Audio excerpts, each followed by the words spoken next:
Hello and welcome back to the final piece of the digital version of this picture here, guys. Hopefully you did check it out this week, as you voted for me to do an original character, and hopefully I haven't let you down and not done what you asked, because as always, guys, when I do an original character, it is my own original character, which is Blue Angel or Blue Angel, or whatever you guys want to sort of give me a name for him. I still haven't really decided, and he does pop up throughout the gaming things that I do when I'm on GTA. I call myself the Blue Angels, and our insignia is basically this character here. Again, Blue Angel is my personal own character I've created, and my OC. You did vote for it. Again, thank you very much for doing that.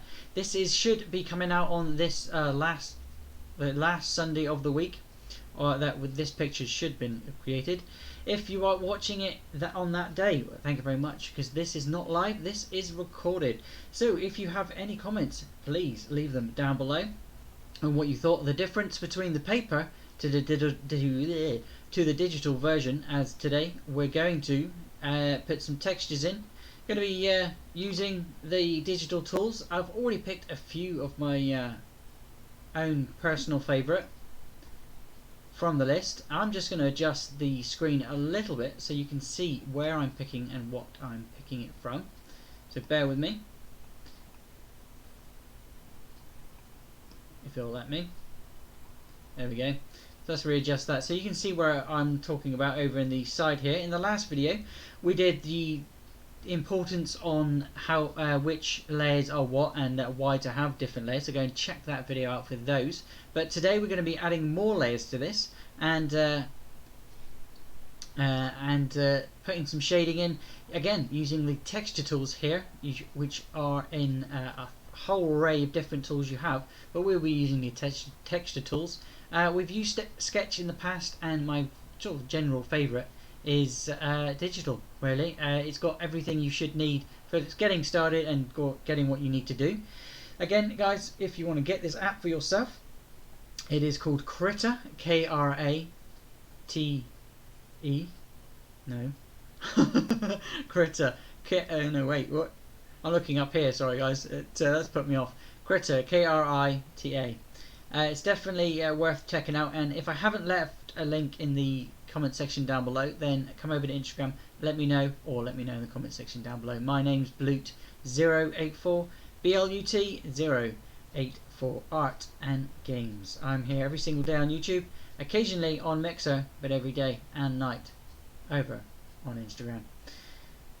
And like I said, we've got sketching, textures and digital things, effects. We will be using them for the lighting, and definitely using it for some of the shading, because you have the tools in here for dark and sort of shady dark. These are my two favourites to use. They are the only really ones that I do use. I may use this one in future videos, and so these are the starry ones I have used. They're very good actually, these starry bits, for giving a background starry night sort of scene. Again with these dark little sparkles, they're really good. But we probably won't be using too many sparkles, but then again he does have a wand of sorts, and the character on his shoulders there is his sidekick, and like a genie sort of thing, like a bamf, if you've ever heard of one. Gives him the ability to teleport. Even though he's got wings, he may, I think, he can teleport to different realms, maybe, instead of a different place in the world, because you got flight. Why would you need that? I'm kind of greedy with the powers when I give it to Blue Angel.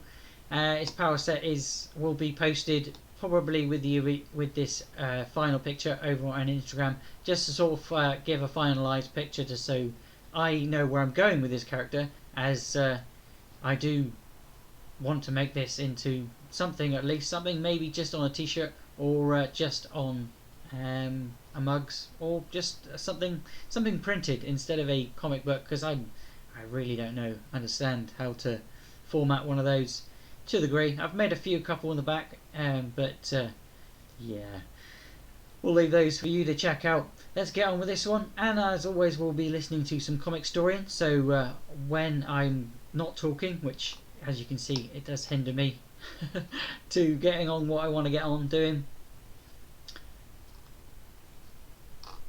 I got all these nice favourite ones. Everything's in my favourites. As like I said, I picked a few of my own favourites and I put them in a list.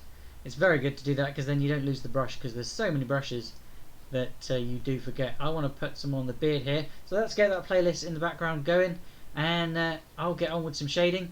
Again, follow me in the right here for what layer I'll be using, and if I add any extra layers I will tell you as I'm going along. If you enjoy this video, don't forget to leave a like and enjoy me faffing around with these tools. If you want to see the tools, they should pop up, and I will allow them to do that to you, so you can tell if you're just watching to learn for yourself. Otherwise, guys, keep watching and enjoy.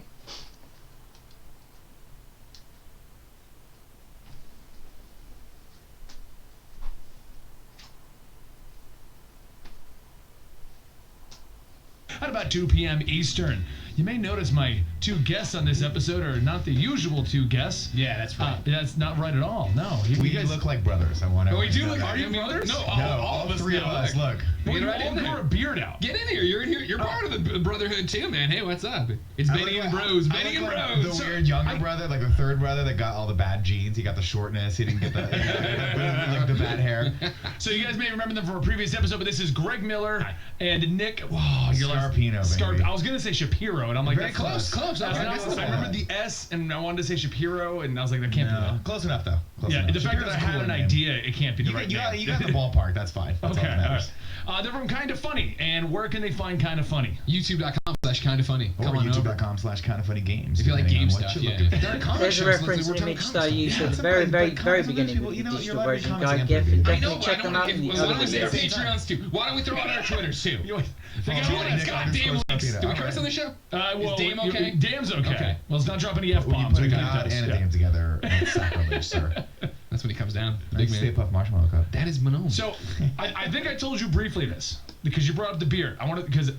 So my fans on Twitch know this. Yeah. You started growing out your beard, and I thought it would be hilarious to grow a beard, because I didn't know it was going to grow like this. Yeah, yours looks awesome. Right, and I was supposed to go to RTX the same time as you, and my plan was to grow wherever I got it to. I was going to contact you ahead of time to kind of correlate this, and charge into one of your panels and challenge you to a beard off in the middle of RTX. That was the plan. Thank God you did it, because you would have just decimated me. It's glorious. It started just place that in, above the wings, so I'm going to be putting a few bit of shading in that, and also using the textures to actually give it a so it was winged like I expected it to be spotty and horrible.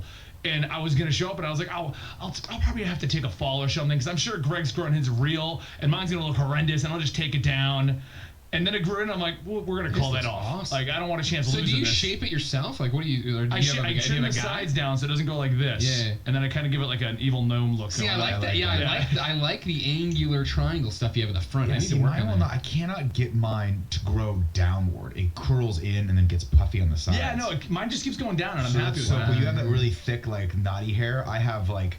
It's a little too stringy, and so when it gets long, I start getting chipmunky, which I don't like. And my wife starts going like this. No.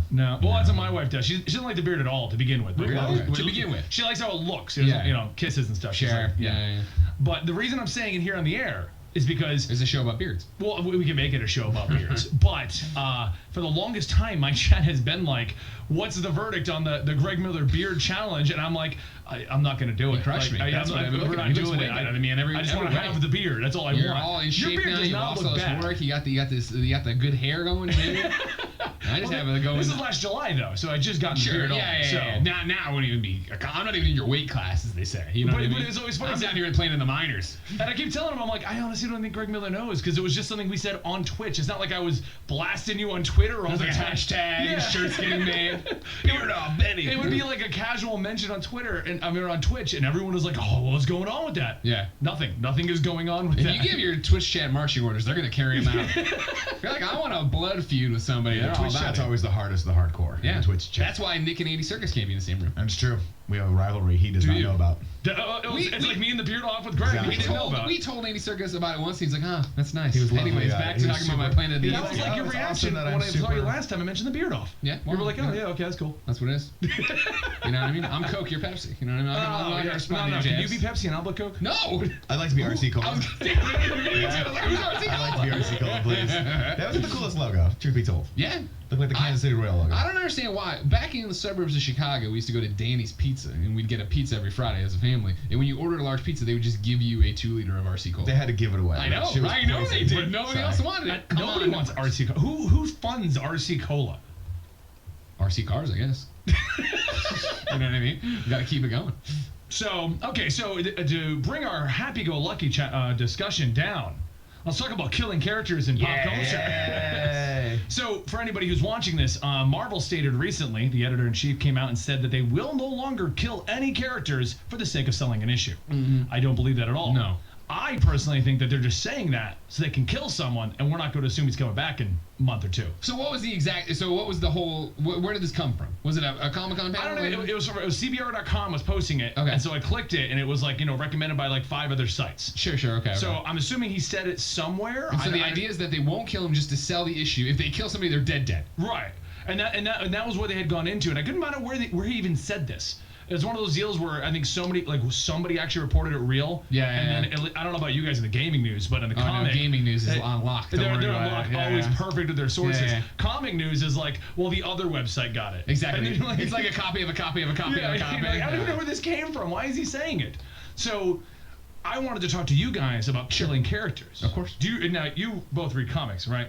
To a degree, he way more than me. Yeah, well, I know he does a lot more. Yeah. But you remember the death of Wolverine? Of course. How important and pivotal that was. That was like, we're killing Wolverine and we're not bringing him back. Encased in animatium, you know what I mean? And did you believe that for a second? God, no. You kidding me? Not a chance in hell.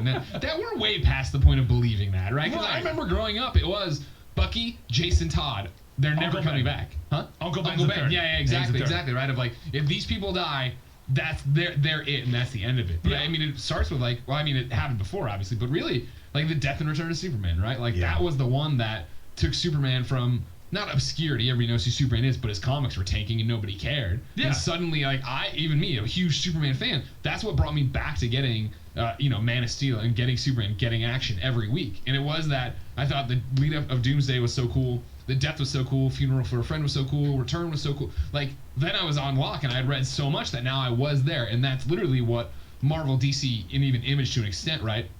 What they want out of these events. They want to bring somebody back in and then hook them and have them not leave and stick around. Yeah. And I can't think of any character that hasn't died at this point now. Like, Superman broke the mold. Yeah. You can die and come back. And every superhero has died. I mean, they even killed Spider-Man. The Doc Ock swap out. Even though we found out immediately his memories were still around, we killed Spider-Man. We killed Batman. Even though he was time traveling, we killed Batman. Yeah. And then he became like Doctor Who.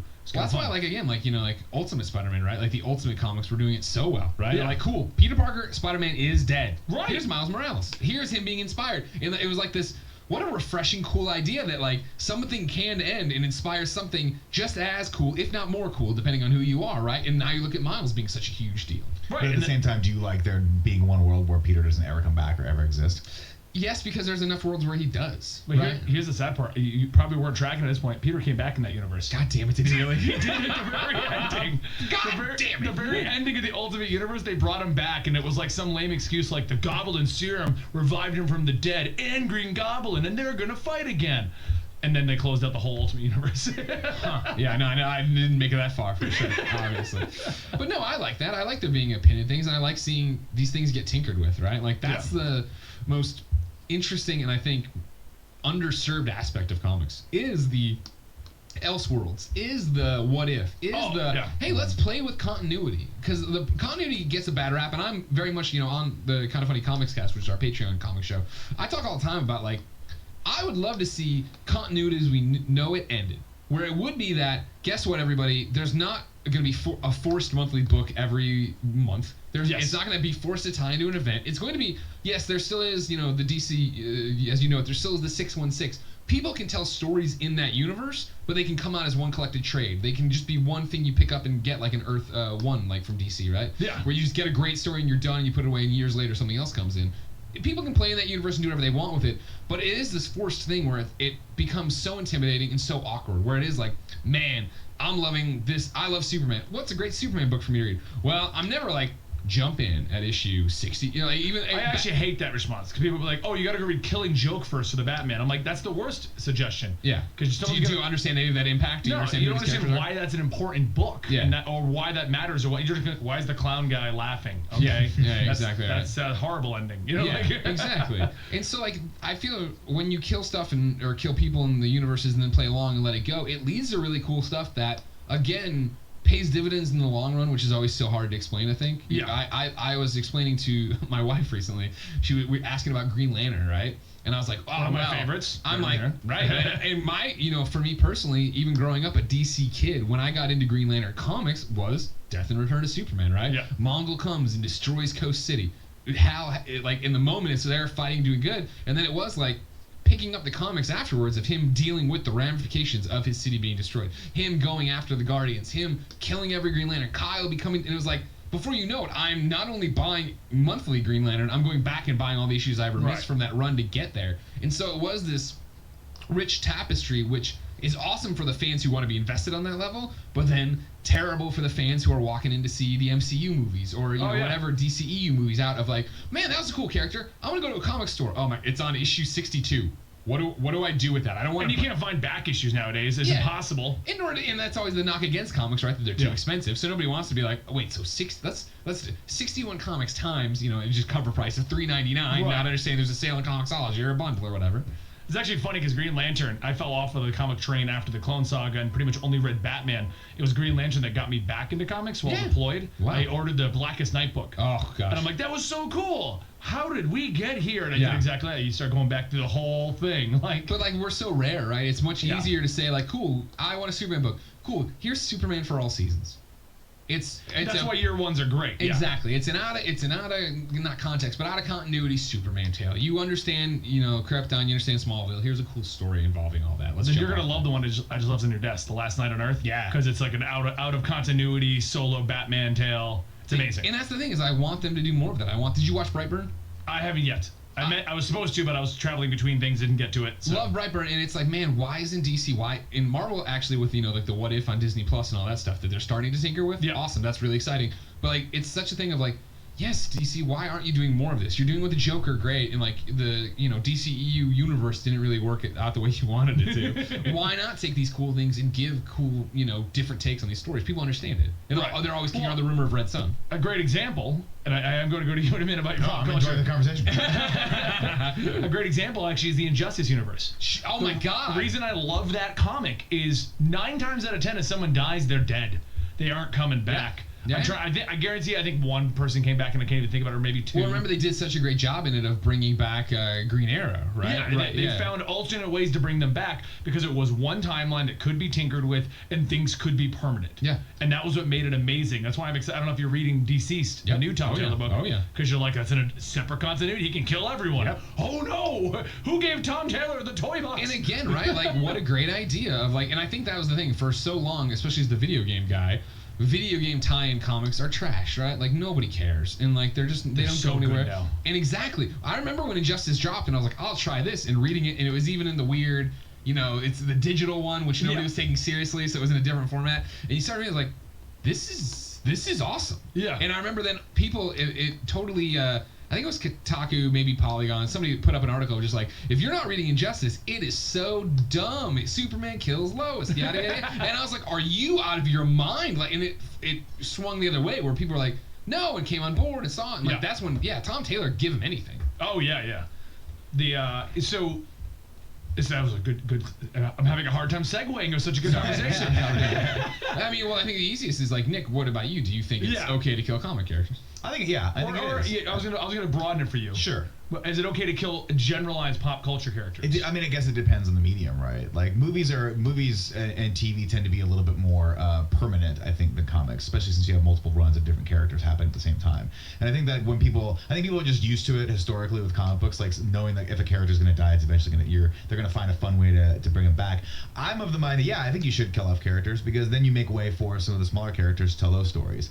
And I think you think back to the stories that I love so much is they always have to have you think back to like a Harry Potter, right? Where you always have to have the Dumbledore character die to make way for a Harry Potter, who is the main character of the series, but for him to rise to sort of grow, right? To grow and become who he's supposed to be. So like you talked about Peter Parker coming in and dying and giving way to Miles Morales. That's a perfect example of how you set that character up with an already established character.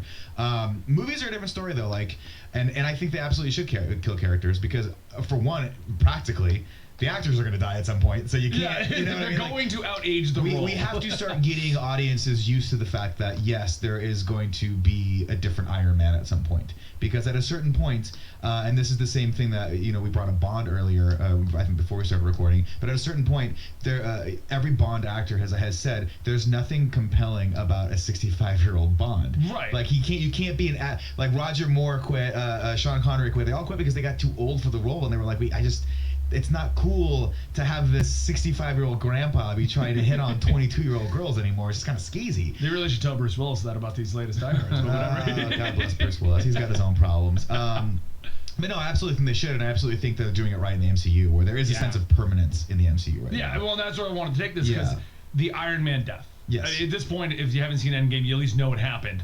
And the other death was Black Widow, which I still find was a weird choice considering they gave her a follow-on movie, but whatever. We'll see what happens. That's another discussion. Well, also got a whole freaking TV show after his death. But that's a great way to do it, right? Because you still have the impact of the death, and you can still go and tell a side story that happens earlier, or and without having to worry that you're sort of I don't know, making that a little less impactful. And that's the thing, is like I don't think we're ever not going to see Robert Downey Jr. again in a Marvel movie. We'll get him some way. Maybe he's going to be like the Jarvis, or maybe he's going to please be the AI. Yeah, you kind of did it at the end of Endgame. Right. Well, I got so excited just saliva. You just salivated the idea of RDJ. But spoilers, at a certain point too, they're gonna use that de-aging tech, and they're gonna put it back in another movie that's happening in the 80s or 90s. It'll be super fun. But we'll have him like the multiverse. Oh, look, a young Tony. Exactly. But he's had his run, and we've all, I think, fallen in love with both him in the role and the character itself.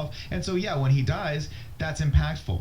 I don't want to get too meta or too philosophical on why we all really, these movies appeal to us, but they appeal to us because they mirror the basic human struggle. And guess what? A big part of that human struggle is death, and getting over that death.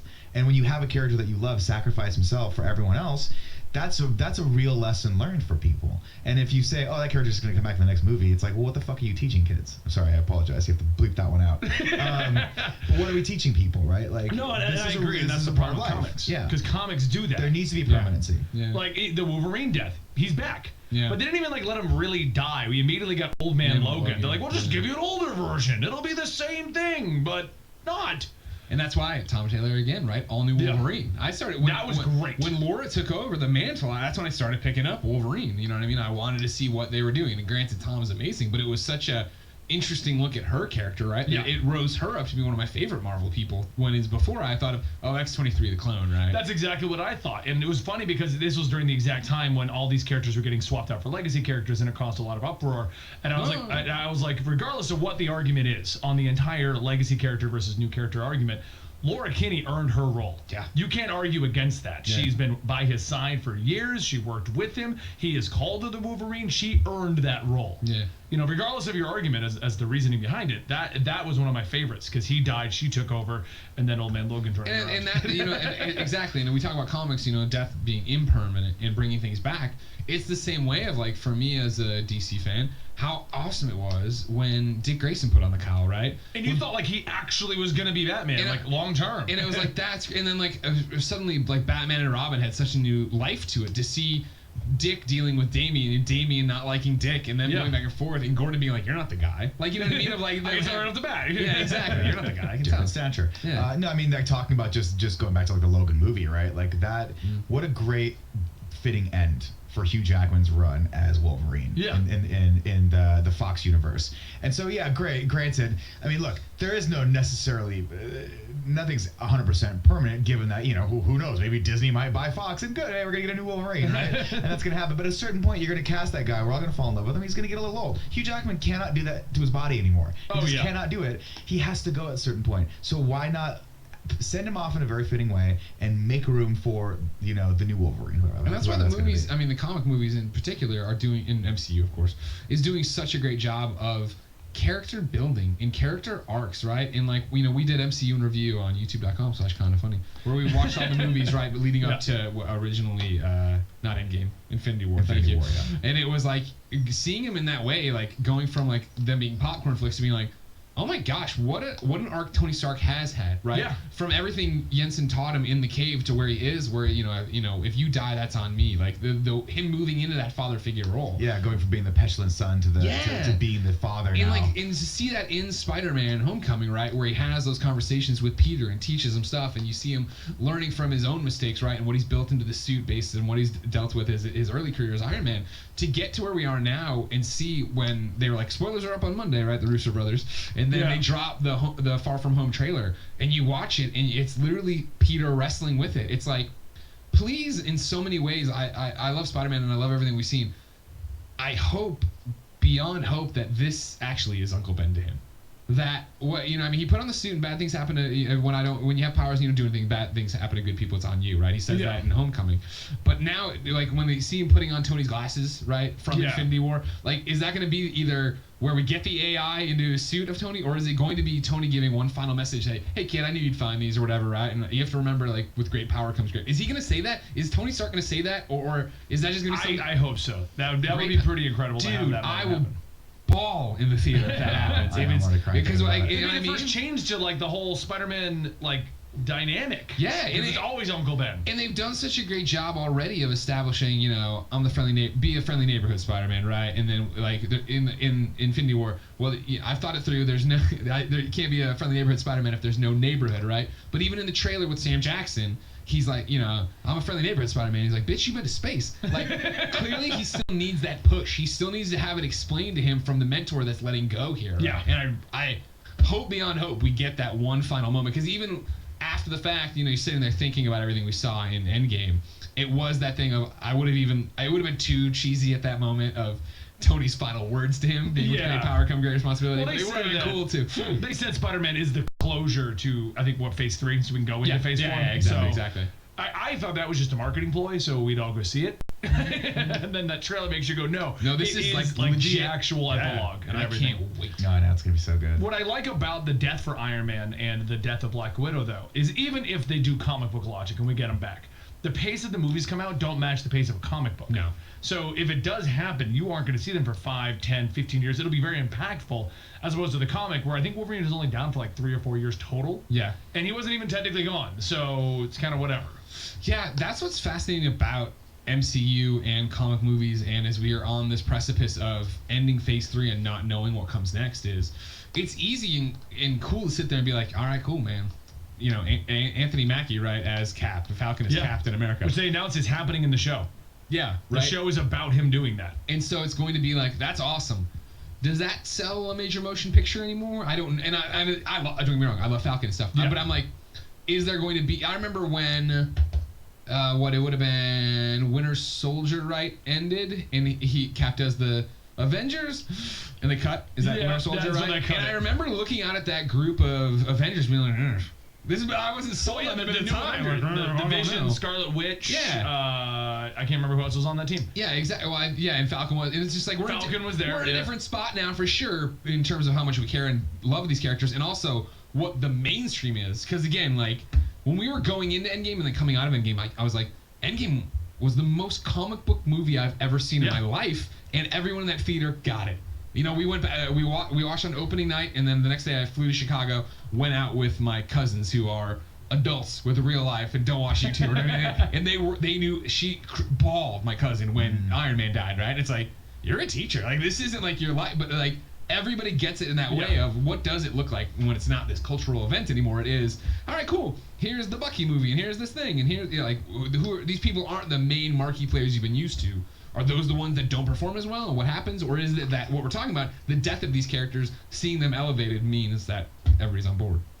Me personally, I'm not looking forward to this new wave of television shows. I think it's going to just dilute the waters a little bit. Yeah. I think that, I'm sure that Disney has a plan, and I'm sure they have a uniform vision like they've had and Marvel has had. But I think that part of the power of the MCU is that we're not getting multiple issues every month of these characters. We have to wait 6 months to see Spider-Man again, right? Or 3 months after Endgame comes.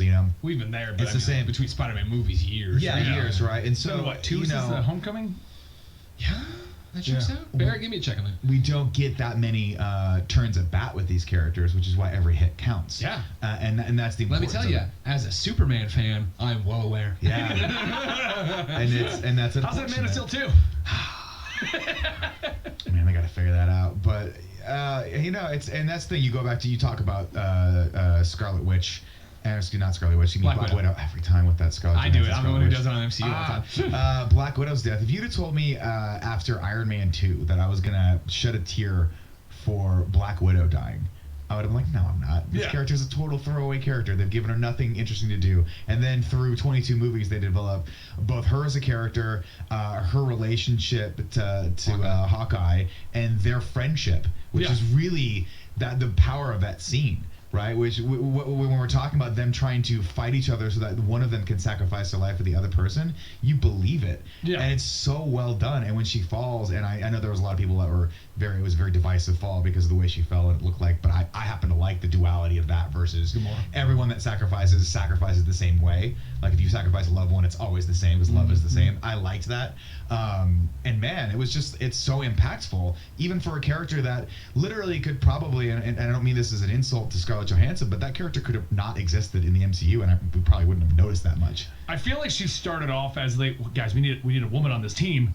And Black Widow turned into this major character to the moment where now they're like, oh wow, we really should have given her a movie. Oh my god, we have a great actor and she's in this role and she's kicking ass. Yeah, we should. And that's one of the things too, just like the way the MCU aged up and evolved and changed, right? And even the characters inside of it. But I mean, in Iron Man 2, right? Homecoming was 2017. Yeah. Also, really quick, the ending of the movie that you're thinking of is Age of Ultron, where he's Thank you.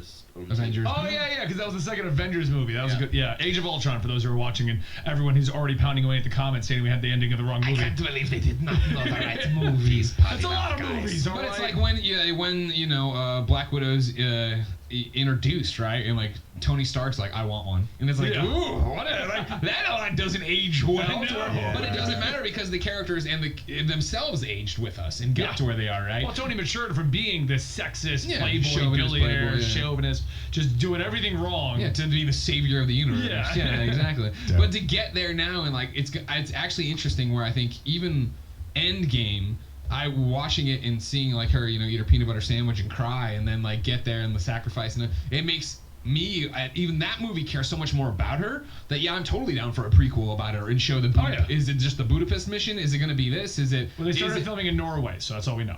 Gotcha. Okay, Norway. Oh, okay. Well, what can we read into Norway? Oh my God. Is that New Asgard? Is that where we're at? Yeah. But it'll be I think it'll be actually maybe a great send off. I'm sure they'll do a sequel if they need to. But like hey, you fell in love with this character through that way, and here is a chance to do it, and that probably will be another Robert Downey Jr. nod, right? He'll be on a TV screen or getting some interview shit. Yeah. And that's great. And every time we see those nods, we'll remember how impactful that death was, and that's the important thing. Like we can. It's almost like if you do it well, and Marvel is doing it well, we can have our cake and eat it too with these. That's a good point. And that's just the way it goes. Yeah. And so then it's just comics.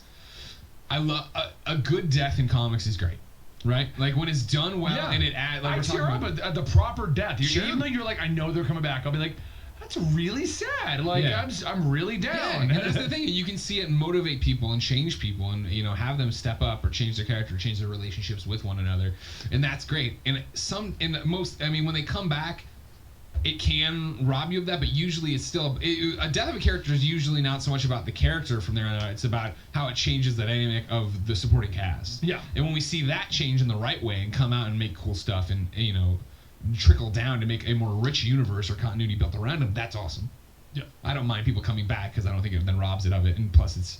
Deaths are a great reason to jump in. Returns are a great reason to jump in. I just wish the death to return ratio was a little bit longer apart. I'm fine with them bringing them back for, it's a new generation. We want to get new readers. But like Wolverine being down for like 3 years, like that's not new readers. You get the same readers. Those same readers just went to Old Man Logan and complained about him until he brought back Wolverine. Yeah. It's fair. That's fair. Okay, so I want to end our discussion by giving each of you the free reign to kill any pop culture character. I want you to go first, Nick, because I'm assuming you've been sitting and dwelling on it. You've had a lot of time to meditate and think. Yeah.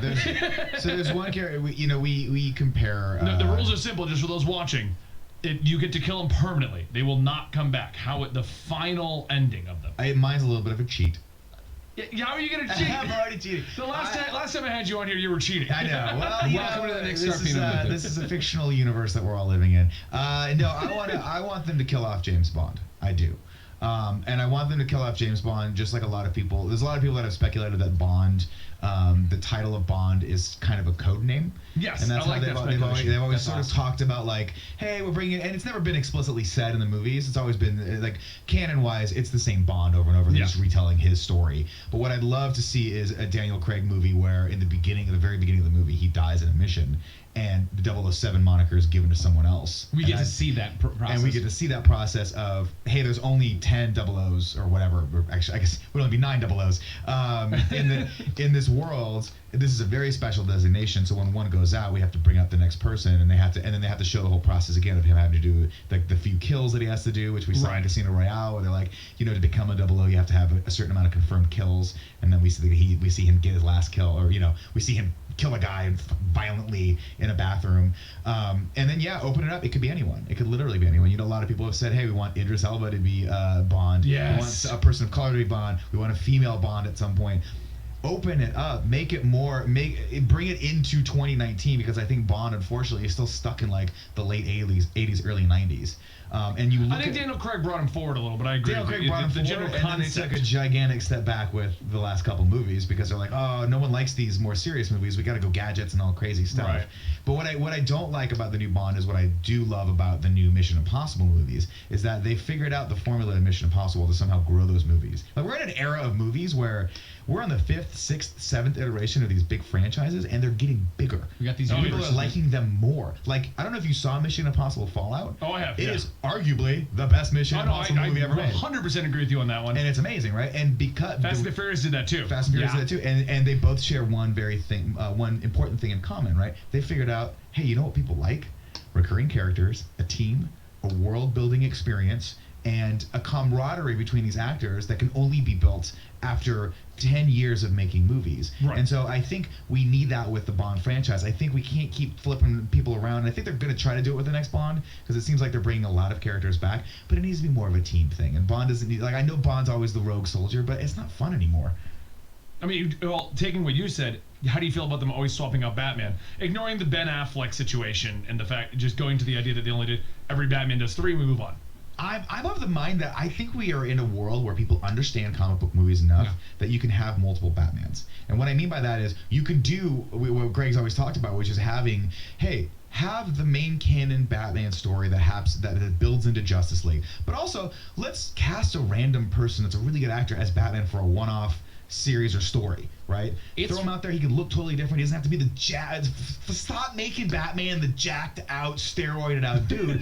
That's what I would try Robert Pattinson thing. I'm not sure what they'll do with him. If they're doing it noir like they say they are, I hope he's give him tone, but I mean, like he's in like a more cloth like suit, and there's the thing. Oh, you know what I want? I just want to be a detective. I want the pen flashlight in his mouth and him going through files, right? Like here's the thing. He can be a great fighter. Yeah, of course. But actually, how about, this is going to sound crazy, but give him a plot worthy of his talents. How about you have a plot that's so a complex plot that he actually has to figure out, so that we as the audience get to figure it out with him. Yeah, it's like a mystery with him. That's what every Batman story is. He actually has to do detective work. Have him be the Batman that is more like the Batman in the opening of the animated series, right? Where he's in the cowl and the cape, arms down by his side, dodging the punches, and then he just lands one punch to end it, right? That's how he takes out thugs. He doesn't. And don't get me wrong.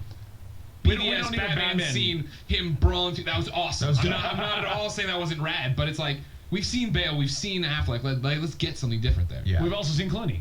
Right, of course. Lest we forget. But no, to the point of what I'm always driving at is like, especially where the current state of DC films are, if I was there, I would be like, cool, yep, we're greenlighting this Joker movie. We have the Suicide Squad going. We got Harley Quinn. Also, we have Matt Reeves' Batman's going. It's a trilogy, great. Also, get me Michael Keaton on the phone. We are doing Batman Beyond. Get me this young, let's do a Batman Beyond inspired from the end of Returns, right? And that's the other thing audiences understand, right?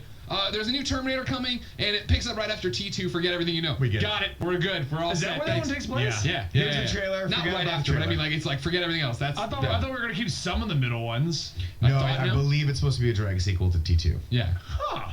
And it'll be interesting to see how they sequel that movie. Yeah, because they've had a lot of just not good ones. Yeah, exactly. Salvation was the one I think I did enjoy. Is that the one where the guy's who discover he's a robot?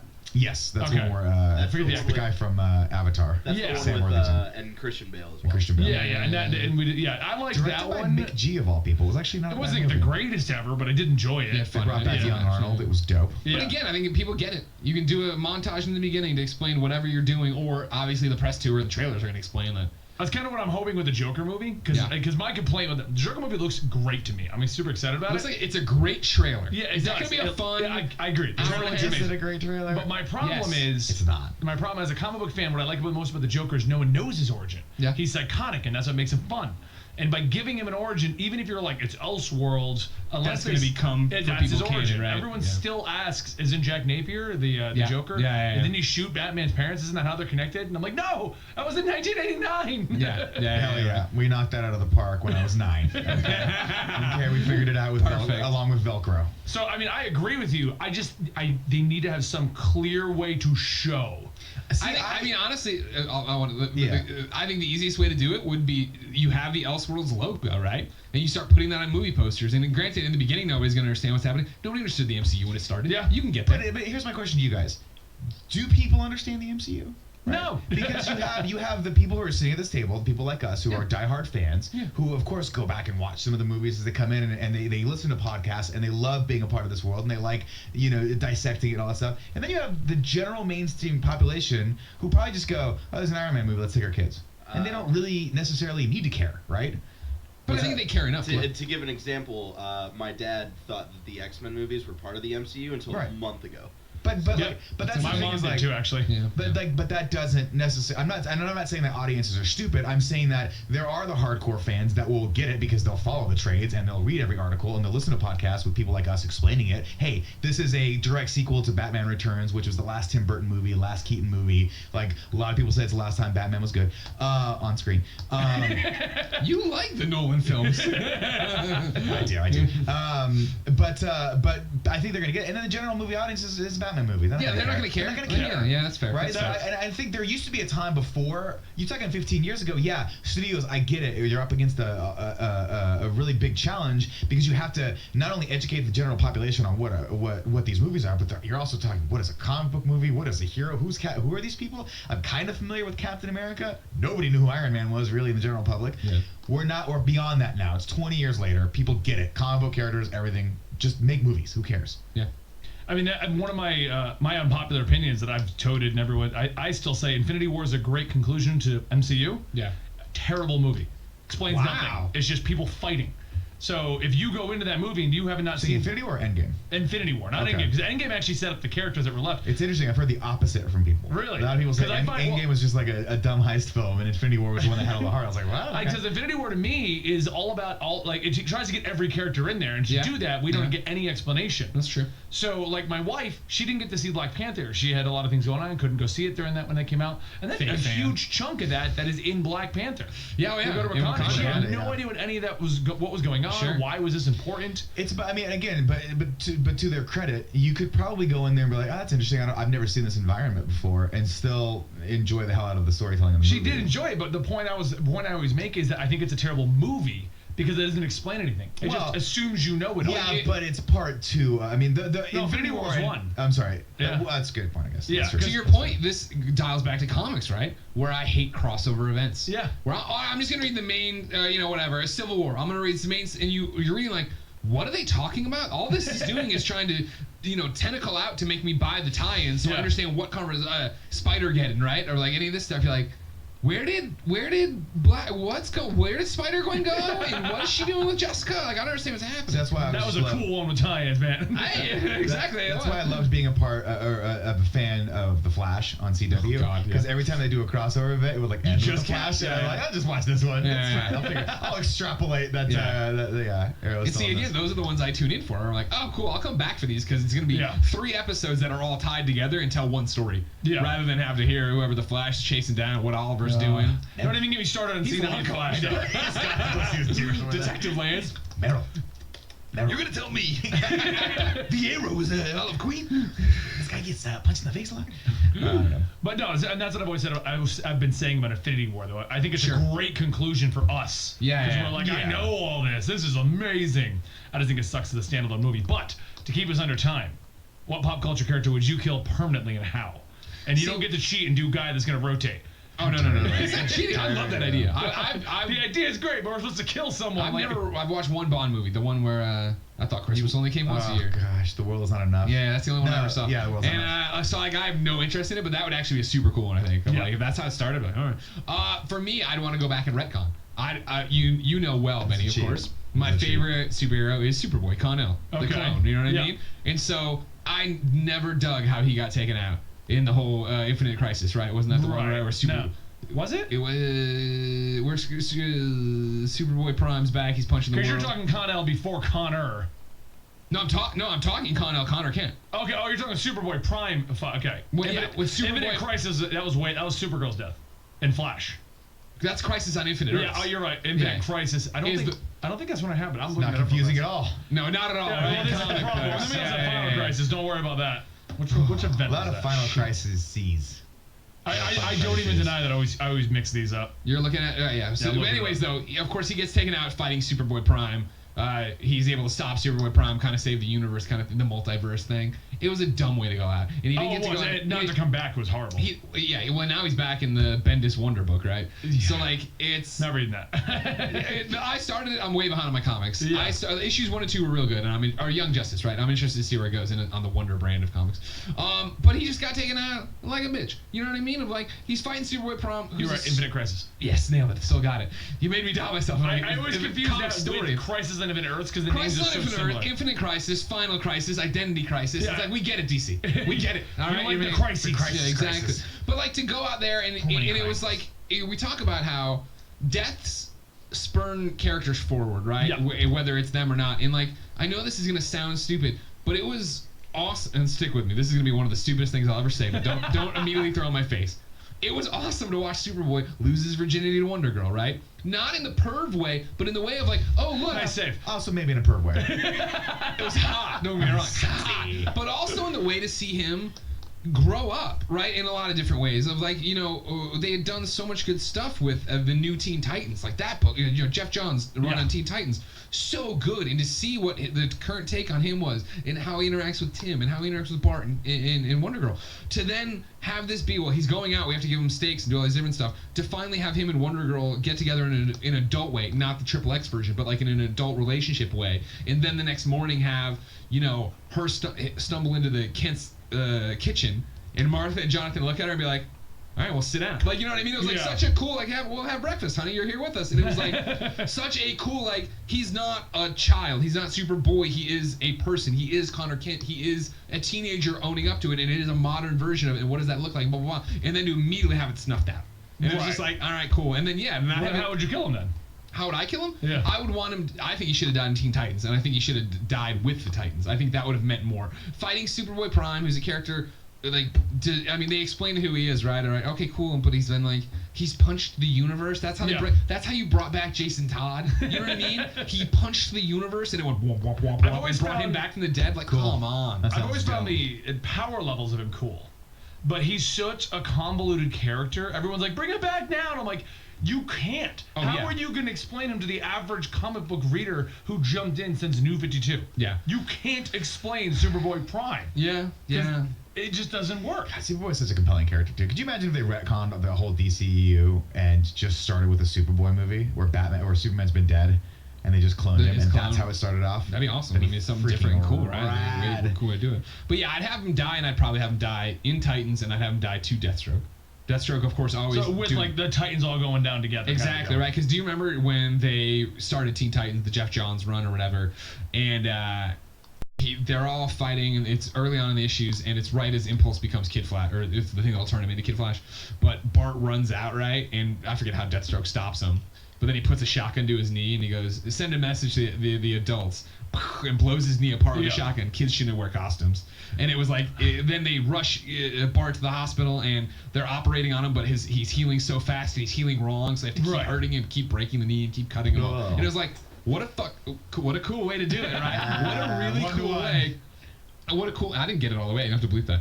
What a cool way to, again, age them up. Because it was taking them from Young Justice, which was fun, Peter David, right? But it was quirky and goofy and colorful and, shenanigans. And Teen Titans was like, this is a real thing. So in the same breath, to propel everyone forward, I would rather seen his death mean something there and propel the whole team forward as to what it means. Because they did it then. They came out and, like...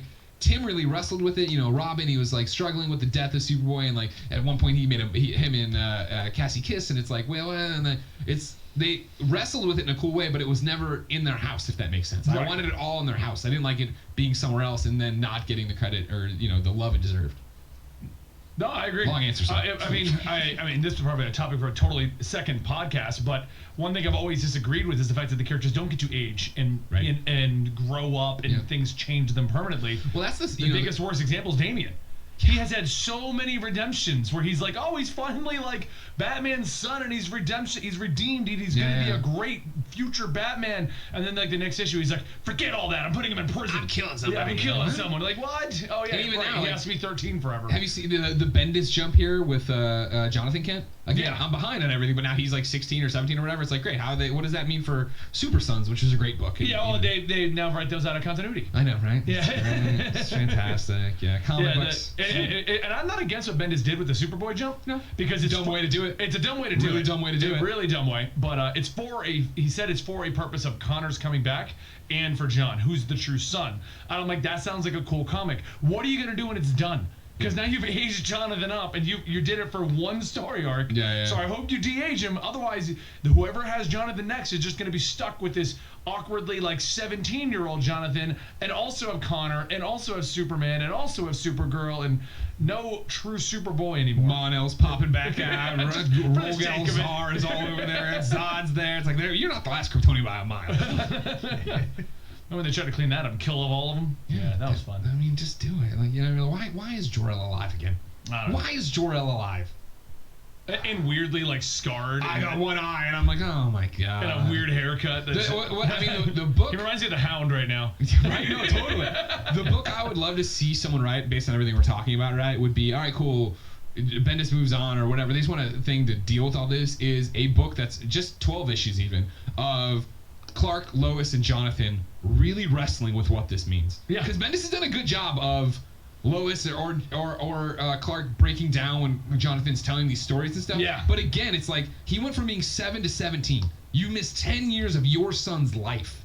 Like, how do you guys as a family come to grips with that? I like what he's doing as Superman. I do like that because he is wrestling with those ideas, and I want him to go deeper into that. Yeah, me too. I do dislike his action run, though. I think it should just be called Metropolis. Yeah, it's not about Superman. Yeah, exactly. Which I dig. Like, when he got announced, it's like Superman action's gonna be Clark in the Daily Planet. I was like, all right. But even then, we bend the rules, and it's not. It's like, all right, well, come on. You're like teasing us with Superman. Like, oh, there he is.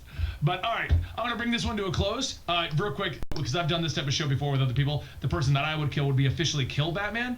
But nice. Just to give you guys the quick roundabout, it's not because of what happens to Batman, because then what we were discussing was how we would do it, and we wanted to see how everyone truly coped with the death of Batman because he's not coming back, And the saddest moment that we got out of that one, I just figured to let you guys know. Please do. It was going to be a whole issue dedicated to Alfred, whose entire purpose was to make sure that everyone was okay, and they all forget him. Yeah. So he's alone in the mansion at the end of the issue. Yeah. And that was like our big heartwarming hitting moment where he's there for everyone else, but everyone forgets Alfred. Well, you read, like, I cried when I read the Father's Day story. Yeah. Like, I forget what was that story. Was that in Detective 1000 or whatever? It was one of those. One of those compilations. I think it was an annual, actually. I think it would have been no, annual sounds right. That sounds pretty right. Well, whatever. Yeah, but like the end. I've always loved his relationship with Bruce and the kids and everybody. Yeah, exactly. That was we had a whole discussion. It was like a whole episode of just how to kill Batman and keep him dead. That's awesome. Yeah. So anyway, guys, thank you so much for joining us on this episode of the Comics Experiment. You can find it live on Twitch every Thursday at about 2 p.m. Eastern, twitch.tv/eligible-monster. You can also find it on Spotify, iTunes, all kinds of stuff, and right here on the YouTubes. And you can also find Greg and Nick at youtube.com/kindafunny. Or youtube.com/kindafunnygame. Complicated. Or patreon.com/kindafunny. They're everywhere. Just search Kinda Funny, you'll find us. I like to contribute. I love you. Thank you guys for joining us, and I'll see you next time right here. Okay, guys, so we've got the basic background sorted and done. Now, what I'm going to be doing is doing the forefront. Full story series. Give me a second. We take a lot of our older videos from. A second. There we go. We've hit 45 minutes or so now, I would have thought. Oh no, 53 minutes. So yeah, this is going to be a lengthy video, but it is the last video that will be of this week. So keep tuned and enjoy the video, guys. We've just done the shading for the background on the wings and a little bit on the eggs there. That is the background completely done now. I'm going to be going in now to the forefront, so the clothing and face and whatever else needs to be doing, really. I will be adding some light in at the very last part there, guys.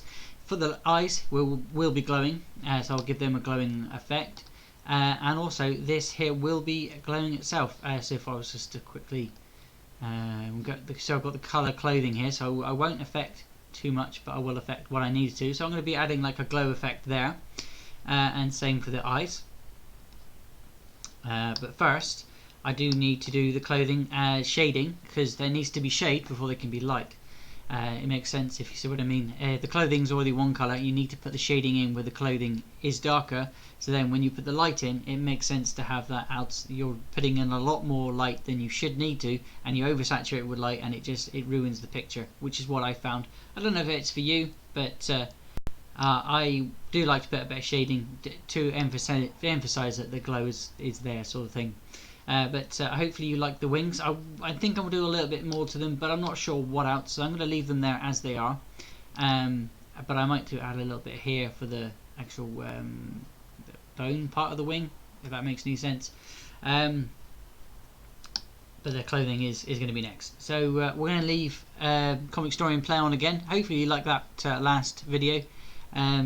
Check them out, they're awesome. My name's Blut084, BLUT084. If you would like to find out where you can find them, leave me a comment down below, and I will forever be over on Instagram for chats and things. This isn't live, so I'm faffing. Let's get on. Over the years that we've been doing Comic Story, and we combine them into a giant, large epic that you can basically pop on and then go on a long road trip and watch. Today we're going to be giving you the story of Earth 2, one of my all-time favorite storylines that came out of New 52. And the reason we're doing this is everyone freaking out about Val Zah and Michael B. Jordan being rumored as a new Superman. Either way, this is the actual storyline for Val Zah. I'm a huge fan of the storyline as a whole, but I don't want to spoil anything. You can go ahead and enjoy it. I'm just going to warn you, if you like Injustice where things go crazy, oh, you're going to love Earth 2.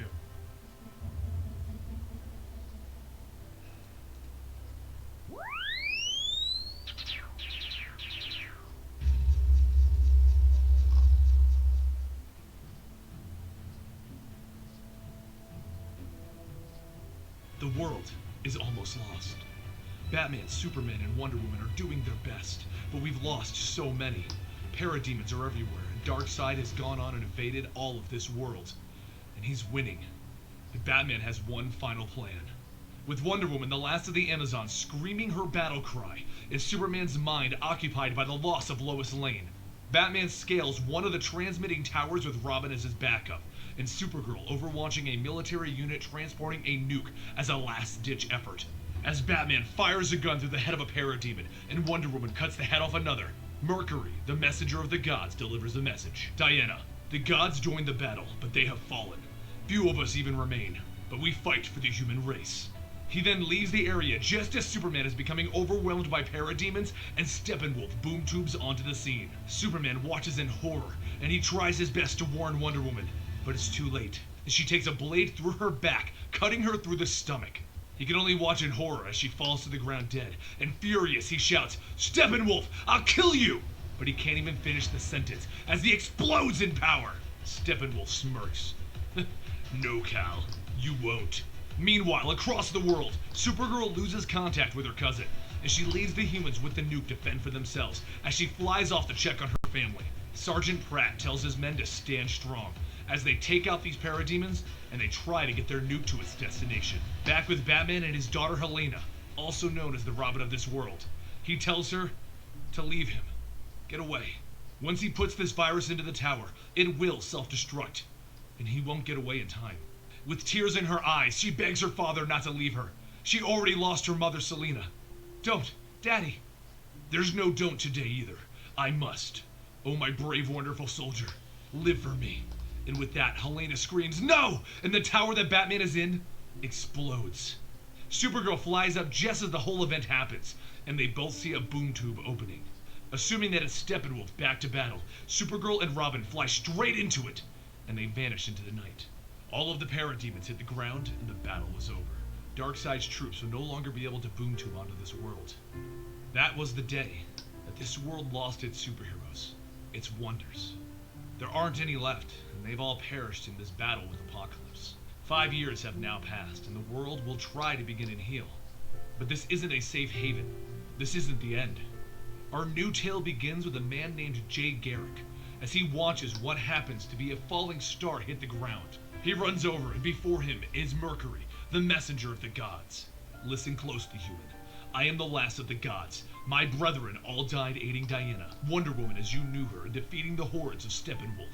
But that's crazy! How could we not have seen that? Quiet, boy. I am the speaker of the gods, and you put me to shame. My time is short. I have escaped where I was being held captive to warn all of humanity of the danger coming to Earth and its people. The task ahead will need heroes. Wait, heroes? To fight an even greater threat than Apocalypse invading? How can we? Earth simply doesn't have any left. We lost our trinity of wonders, Superman, Batman, and Wonder Woman. It's time for a new age to begin, Jay Garrick. New heroes and new wonders. And I bestow on you my powers. Hermes points his finger at Jay and a bolt of lightning shoots out, hitting the young boy.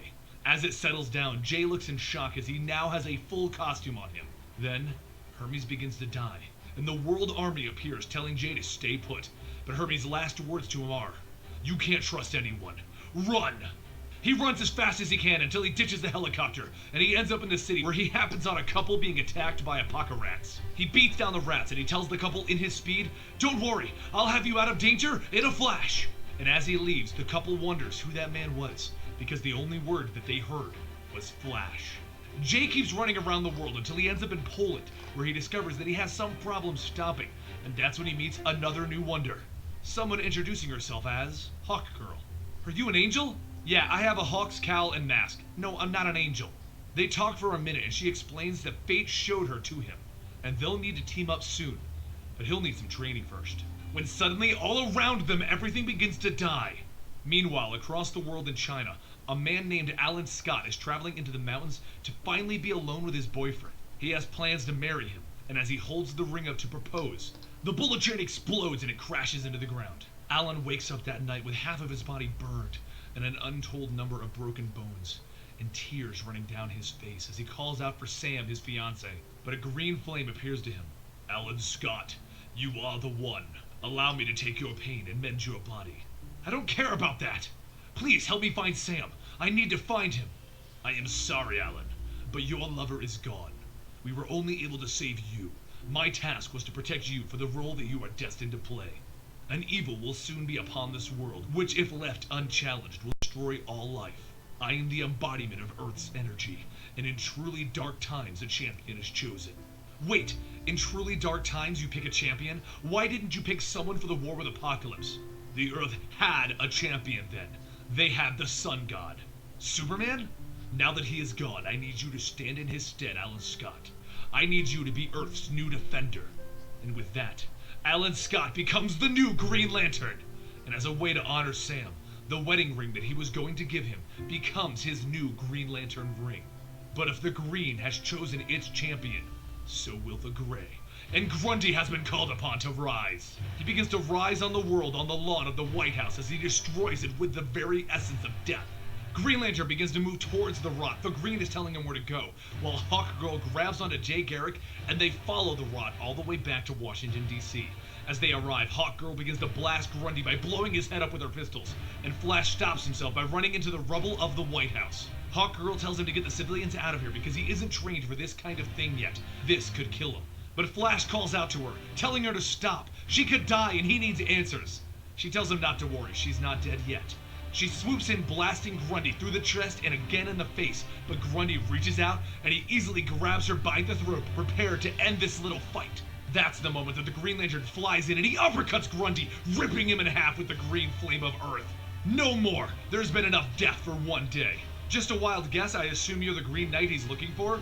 I'm the Green Lantern. Grundy gets up and he throws the Green Lantern into the ground. And when you're dead, no one will care! While Flash is running around saving people, Hawkgirl takes off trying to shoot Grundy off the Green Lantern. When the news comes over the big screen, asking the world, is this the beginning of a new era of wonders? The Green Lantern tries again and again to beat on Grundy, but he just keeps reforming, so Alan has no idea what to do next. He doesn't need the answer though, as the Atom lands on top of Grundy using his full size of his fully grown body. Threat neutralized, he says as he lands.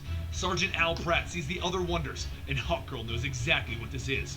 The Atom works for the World Army. I'm not going back, Al, she shouts as he reaches out grabbing for her. I have my orders, Kendra. Then turning to the Flash and the Green Lantern, he tells them, by the authority of the World Army Council, I order you to stand down. He swats the Green Lantern away, and Jay realizes that it's time for him to do more than just save the civilians. At lightning speeds, he jumps up and he begins to kick and punch the Atom until he knocks his helmet off and he frees Hawkgirl. As the Atom falls to the ground, he says, "You're gonna pay for that!" "Oh yeah, bully," the Flash says as he lands on the ground. That's when the Atom gets up for round 2, but the rot begins to overtake him. What's happening to me? Threat is dead? Grundy? Stupid man! I've been dead all along! Grundy shouts as he begins to wrap and bury the Atom. The Green Lantern returns at that moment and he tells his 2 new friends, "You guys save the Atom. I'll take care of Grundy." And the team flies in for round 2. Alan Scott begins flinging green fire from the earth at Grundy, throwing him off while Hawkgirl and Flash get the Atom out of his little hole, and they discover that he's shrunken down. "I can't believe that you saved me, Kendra," the Atom says as he gets up. "Why not? We're wonders, aren't we?" "That makes us heroes," the Flash says, and the whole group reassembles ready to face off with Grundy. The Green Lantern tells the 3 of them to hold Grundy back, and he'll return. He hopes. And if he doesn't, tell the world that he died fighting for it. With everyone fighting on the surface, the Green Lantern communes with the Green, the Earth, and he contacts the Gray, Death. He pleads with the Gray to stop, while it pleads with him to join them, and they will present to him Sam, his lost lover. If he stops fighting the Gray, they'll give him what he desires back. Out in the real world, Flash, Hawkgirl, and Atom are trying their best to stop Grundy, but his power is too great. Fungus, death, and rot are forming all around them, and no matter how hard they try, Grundy is getting closer and closer to Alan Scott's body as he traverses the elemental forces. Inside the elemental forces, Alan is finally getting Sam back, and he holds him close. He could let go now, rest forever in here with the Green, the Gray, and with Sam. This is paradise, and he feels such joy for being here. But then, he remembers where he is. This isn't paradise, this is nothingness, and this isn't Sam. Is that the best you have, Gray? You cannot win. You cannot defeat Grundy. I thought that too, until you told me how. The Green Lantern breaks out of the elemental landscape and he grabs Grundy. The Gray is done, and so are you. He takes off and he begins to launch him into space as Grundy struggles hard. Problems on the ground aren't done though, as Hawkgirl turns to Flash. With Grundy gone, Atom will turn to his secondary orders. The Flash looks back at her. Secondary orders? So the Flash grabs her and they get out of Washington as fast as they can. "Damn it, Kendra! You can't run forever!" the Atom shouts as he pulls his mask off. Up in space, Alan Scott can feel the Green weakening as he gets farther and farther from Earth, until eventually, he only has enough power to push Grundy to the moon. Then, he floats freely in space, and he begins to fall back down to the Earth. He accepts his fate, but as he falls into the atmosphere, Hawkgirl catches him. She brings him down and he shoots the ground with a full blast of green, basically giving the Earth a booster shot. "This is it," the Flash says. "We're all wonders. We could be the new Trinity. Well, there could also be 4 of us if we ever convince the Atom to join up." "Sorry, Flash. I don't agree," Green Lantern says, holding his hands up. "I don't need either of you." "What? We just saved you back in the sky a minute ago." "Yeah, and I thanked you for that. But I don't plan on playing Icarus again. So, there's nothing else that can stop me. We're done. And he flies off. The Flash turns to Hawkgirl. What do we do now?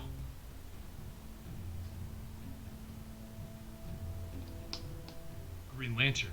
He has a lot of things going on right now, and he's told Hawkgirl and Flash that he isn't interested in making a new team. You see, Alan Scott lost someone dear to him during his transformation into the Green Lantern, his boyfriend, Sam. He's been a wreck ever since he got home and he took the ring off, because it's at that moment that he started to realize that he had truly lost Sam. And that's when Hawkgirl found him. She explained that she has a talent for finding people, putting together mysteries and figuring out who's who. And she figured out that Alan Scott, the billionaire, is actually Green Lantern. So she asks him, please, join them.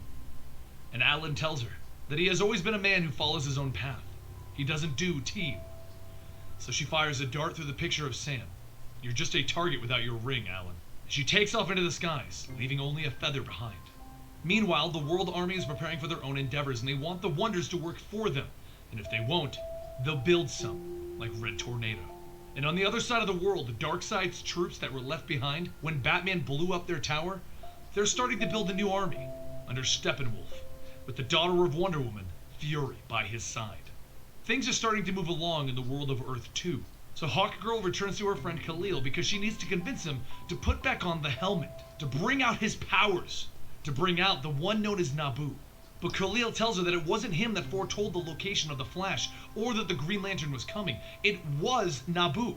When he puts the helmet on, he shares his mind with Nabu. And there's insanity that comes with that, sharing his mind with another individual. He doesn't want to give up his sanity for power. But Kendra convinces him to use the helmet to at least teleport around. Because Jay Garrick, the Flash, is back in Michigan checking in on his mom. And she wants Khalil to make sure that Jay is okay. Over in Michigan, Jay walks up to his house while Khalil stands at a distance watching him. And he calls out for his mother to make sure that she's okay. And she tells him that she has been frantic. Even though it's only been a couple of days, the World Army showed up and they had a whole bunch of questions. Jay stops her. They were here? How long ago? 2 hours? Is that a problem? At that moment, the ceiling caves in as the Atom arrives, yelling, knock, knock. The World Army walks in and they order Jay to stand down. And Jay tells them, no. He runs at top speed around the room, dropping all of the guards and putting on his uniform and then dodging the Atom's giant hand. That's when a random man appears and grabs Jay's mother. Jay stops right away and the woman in charge of the World Army kicks him across the jaw. But that's when having Khalil around comes in handy, because he steps out hitting the thug holding Jay's mom over the head. Seeing his chance, Jay grabs both his mother and Khalil and he runs as fast as he can, until the three of them vanish. They appear in what is known as Nabu's realm, and the Tower of Fate stands before them in the distance. But that's the least of their worries, as one of Nabu's enemies, Wotan, has summoned them here, and he wants the helmet of Nabu for himself. Jay tries to run at Wotan to free Khalil, his mother, and himself, but Wotan's magic is too great, and he lifts Jay Garrick off of the ground and he holds him upside down, before throwing him back down. Khalil explains that the power of Nabu manifests itself in the helmet, and that's what Wotan wants. The reason Khalil hid it here in the Tower of Fate is because when he wore it, Nabu's spirit tried to take over his body, and it was driving him insane. But wearing the helmet even that little bit imbued Khalil with the magical energies of Nabu, and his last act was to place it in the Tower of Fate away from him, because every time he uses magic, he can feel his sanity slipping away. Since the tower can only be entered by Khalil and his friends, they need to bring the helmet of Nabu out, or Wotan will kill Jay's mother. And on that note, Wotan teleports both men into the Tower of Fate. And all around them, the floor is the walls and the walls of the ceiling. Gears and devices turn all over, and nothing is where it should be. Meanwhile, across the globe, Alan Scott has learned something tragic from Sam's father at Sam's grave. While Alan thought the terrorist attack on the train was aimed at him, it was in fact aimed at Sam. With this knowledge in hand, Alan uses the powers of the Green Lantern to tear through the gangs of China. He kills as many of them as he can, and he tortures the rest of them, trying to get his information, until he realizes that he is really bad at following clues, but he knows someone who isn't. Tracking Hawkgirl to a parademon cell in Louisiana, Alan admits he may actually need some help. She is able to follow clues and resolve a mystery, and he needs her to find Sam's killer. Back in the Tower of Fate, though, Jay and Khalil are walking up the endless stairs and down the walls, trying to find where the helmet is. The place is an ever-changing labyrinth, and the only thing they have to work with is a feeling that Khalil is getting as to the location of the helmet. Where could it be? But their situation is about to get even worse as the Great Beast arrives from the ceiling. Jay grabs Khalil and he runs at top speed through this labyrinth, trying to get away from the beast. But the problem is that up is down and down is up, and he has no idea where he's going. So Khalil tells him to stop, that he has come up with a better idea. The Flash will keep the Great Beast occupied while Khalil finds the helmet, the only thing that can force the Tower of Fate to listen to them. So Khalil feels Naboo talking to him, taunting him to come back for the power. And Jay hides out with the Great Beast sniffing around looking for them. And that's when Jay realizes he'll need to go down there and get the Great Beast's attention. Otherwise, it'll find Khalil, and this plan will be ruined. So he runs down and he dodges a swipe, and then he gets caught by the beast's other hand. Luckily, Khalil has found his way through the maze and he's found the helmet. He begins talking to the helmet. He'll do this. He'll accept his fate. But Khalil asks the helmet of Naboo about his sanity. Will he get to keep it? And the soul of Naboo tells him he may lose it, but he may also have the will to hold on to it. This is only the echo of his soul. He cannot foretell the future. So Khalil tells him he'll do it, but he gets to choose the name. So Dr. Fate and Naboo agree. They will be Dr. Fate together. But he wants to know what changed Khalil's mind. And Khalil tells him that it was Jay Garrick, a young man that isn't in control, and he hasn't been since he got his powers. But he uses them to the best of his ability to be a hero. If Khalil can be inspired by Jay, if he can use these powers for good and save the world, then let it be his fate as he puts on the helmet, becoming Dr. Fate. In an instant, he appears before Jay Garrick, and he puts down the Great Beast. He then teleports himself and Jay out of the tower and back in front of Watan. Watan, here I am! He charges in hard and fast right at Watan, and in a giant explosion of magic, both men are thrown back. He throws a protection spell down to block Watan's attacks, and then he creates a portal back to Earth so that Jay can get his mother back there, and Dr. Fate can take their fight back to Earth. Meanwhile, the Green Lantern and Hawkgirl have tracked Sam's killer down to the port of China, and they open up a single shipping crate to find a very shocking sight. The bodies of parademons. Someone is collecting the dead bodies of Darkseid's army and putting them here. Hawkgirl tells them that they need to return to the last mob boss that they spoke to since he had this information. But Alan feels the Earth pulling at him, the green telling them that it needs protection. He apologizes to Hawkgirl and tells her that he can't stop this feeling. He needs to go, and he rockets as fast as he can to Boston, where the two titans of magic are fighting it out in the sky. Red and yellow sparks are flying all over. Flash tells him to stay out of the fight. This one is for their new friend, Dr. Fate. But they can do some stuff to help. The World Army is coming in to get involved in this fight, and the Green Lantern and Flash take off to stop them. Watan and Naboo have had this battle time and time again, and regardless of the power that Watan has obtained, Dr. Fate has more, and he destroys the body that Watan is in, ending their duel. He then lands in front of the Green Lantern and Flash, and he teleports them all away.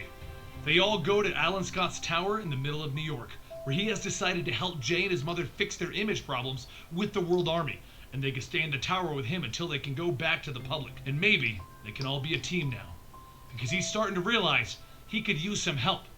So we now have Green Lantern, Hawkgirl, Flash, and Dr. Fate. But at this exact moment, there's a new problem arising, as Steppenwolf has built his army, and he's preparing to battle against the world.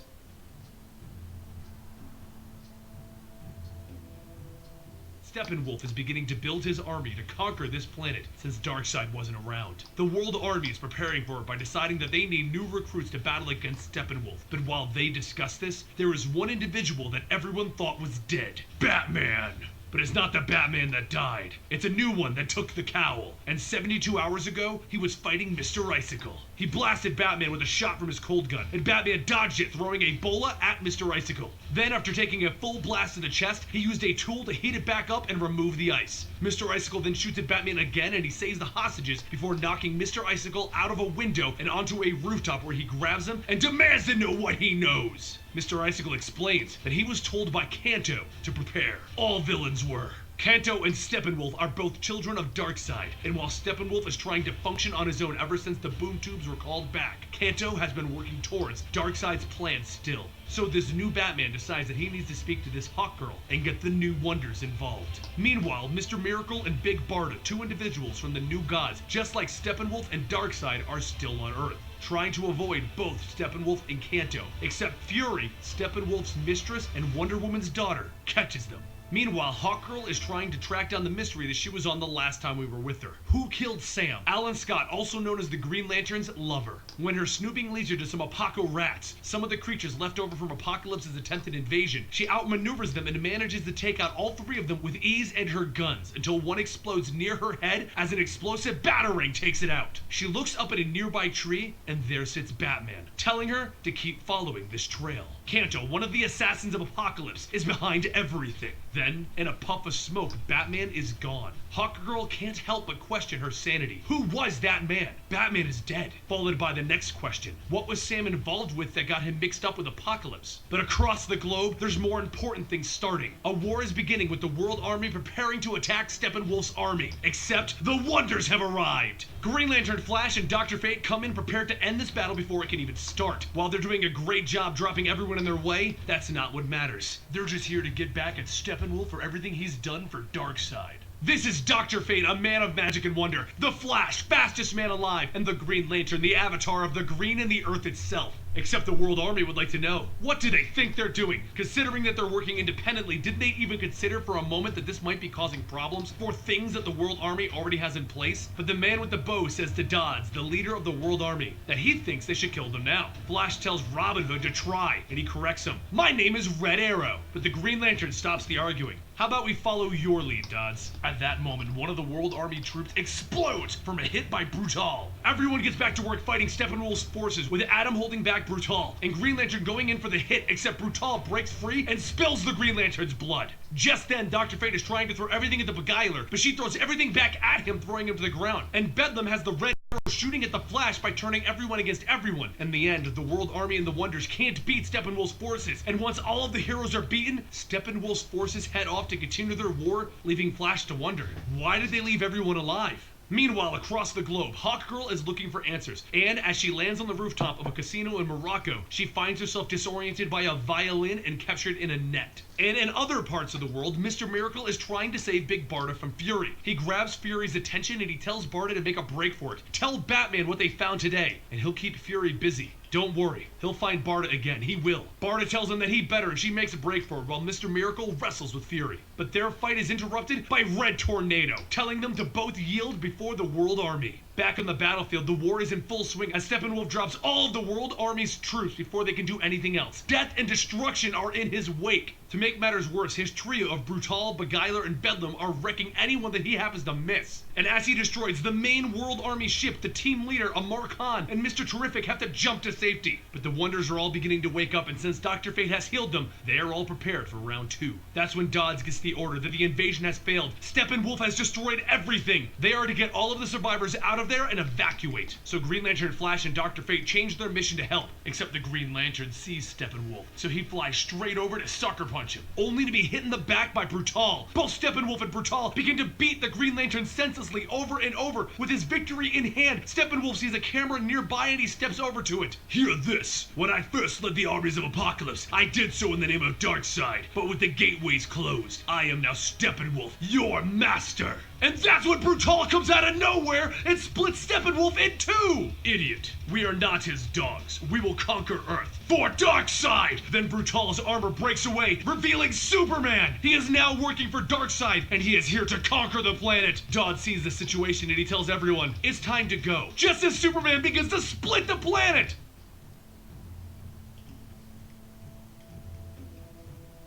He rockets around the battlefield, dropping any who might oppose him. Meanwhile, deep in the World Army Arkham base, right underneath Superman, General Lane has just downloaded a program into the new Red Tornado, the brain scans of his daughter, Lois Lane. On the battlefield, Superman is literally ripping people in half, and the World Army calls for a full retreat. They are not prepared to fight against Superman. Meanwhile, back in a separate part of the World Army underground Arkham base, Batman has arrived in a smoke bomb, ready to accomplish his own mission. Back on the battlefield, Khalid knows that he needs to try and stop Superman as Dr. Fate, but once he steps up to Superman, Superman grabs him and throws him into the ground, crushing the base beneath them, before stomping on Khalid's head, shouting, "No more magic!" Luckily, the Flash runs in and grabs Khalid before Superman can kill him. Superman hit Dr. Fate so hard that he cracked the helmet of fate, and Khalid is losing his sanity fast. Back in the underground base, it has crumbled underneath the weight of Superman throwing Dr. Fate into it, and Lois in her new body is trying to find her father as he is now buried in the rubble. She then holds him in her arms as he passes on. Over with Batman, he has entered into the main chamber of the facility that he's in, the holding facility for all of the villains that the World Army has captured, all the powered individuals. Back with Superman, Flash throws a rock at his head, and he realizes that he probably could have thought this out better.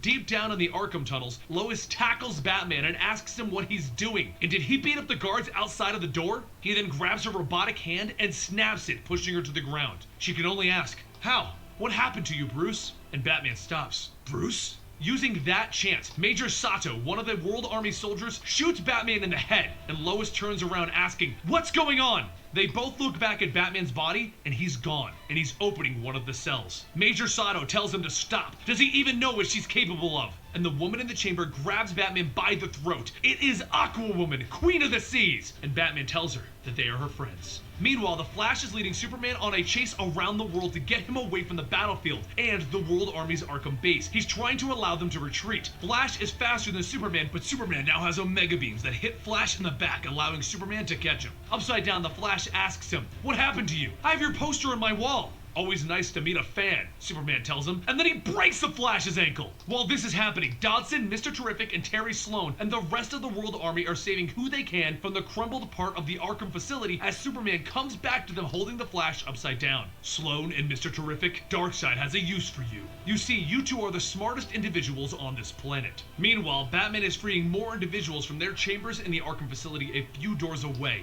Now that he has Aquawoman, he frees Jimmy Olsen, a kid that can access any information network with his mind. After simply giving him a cell phone, he has the entire world's bank of knowledge in his head. And he tells everyone that Superman is back, and he's kind of a douche now. Oh, and there are parademons back also, and they're rising out of the fire pits that Superman just made. It's a full-blown secondary apocalypse invasion. But before they can leave the chamber, Batman says that he came for one more person. He begins to walk over to the Joker's cell, but he is stopped by Major Sato. "You can't free the Joker." Batman takes the Major's gun and then shoots the Joker in the head in his chamber. "Didn't say I was going to release him. We can go now." But before they can go, Jimmy says that he's accessed this facility and there is one more person that they should probably get below them. Major Sato says that that can't be right. They are on the lowest level. But Jimmy says no, there is a further basement. Aquawoman smashes the ground, breaking open a hole, and the whole team drops down one more level to find a giant vault containing a young African-American male. Meanwhile, Superman flies Mr. Terrific, Terry Sloan, and the Flash to the White House, where he drops them down in front of it. He then grabs the Washington Monument and he smashes the White House! Everyone nearby begins to flee in terror, but back in the deep underground, we may finally have a hope. The kid's name is Val, and once he falls to the ground in pain, Batman knows what this is. The kid is Kryptonian, because Batman has kryptonite around his neck. Over in front of the White House, Superman begins to make a speech. Apocalypse is dying. The gods have outlived their planet, but a new apocalypse will be born, and your planet will be readied. Rejoice! You have all been chosen. All hail Darkseid! While he gives his speech, Bedlam explains to Mr. Terrific and Terry Sloan what their purpose is. They will make a boom tube large enough for the entire planet, and it will be moved to Apocalypse's space. Meanwhile, Batman, Lois Lane, Jimmy Olsen, Major Sato, Aquawoman, and Val all make a break for the exit where Hawkgirl is waiting to airlift them out, and Lois uses her red tornado powers to lift everyone else out. The world is ending around them, but they aren't near defeated yet. As they make their escape, various parademons begin to chase them, but once they fly into the clouds, Aquawoman drops down and drowns the parademons by controlling the water in the clouds. They all make their way to the Batcave, where Batman sees Hawkgirl grab a few other survivors, the now insane Khalid, who should be Dr. Fate, and Red Arrow, Connor Hawke. It's at this time that they also realize Val has never left his home, and he's currently having a panic attack. But regardless of all of this, Batman tells everyone that they need a plan. Because back on the surface, Superman is having the Parademon army destroy every religious monument and building in the world. The people of Earth will now only worship Darkseid. There is only Darkseid. Back in the Batcave, Lois is trying to convince Val to fight with them. He is Kryptonian, and he is their only chance. It takes a little convincing, because he's having panic attacks every time that he considers leaving. But she does convince him to step out into the world. Batman opens the doors to his Batcave to allow their new weapon to charge up with the yellow sun. But you might be wondering, who is this Batman? Well, he does explain it to everyone there. He is Thomas Wayne. He didn't die in the alley that night, he survived. And since he is a well-known surgeon with people trying to kill him, he went into hiding and he had the hospital fake his death. He then started a life of small-time crimes and drug addiction until Bruce found him. Furious that his father returned to a life of revenge on the man who killed Martha Wayne, instead of having a life with Bruce, he left his father there. But once Bruce sacrificed himself to stop Darkseid the first time, Thomas Wayne decided to honor his memory by becoming Batman. He does rely on his drugs to give him strength to continue, though. He is a 60-year-old man.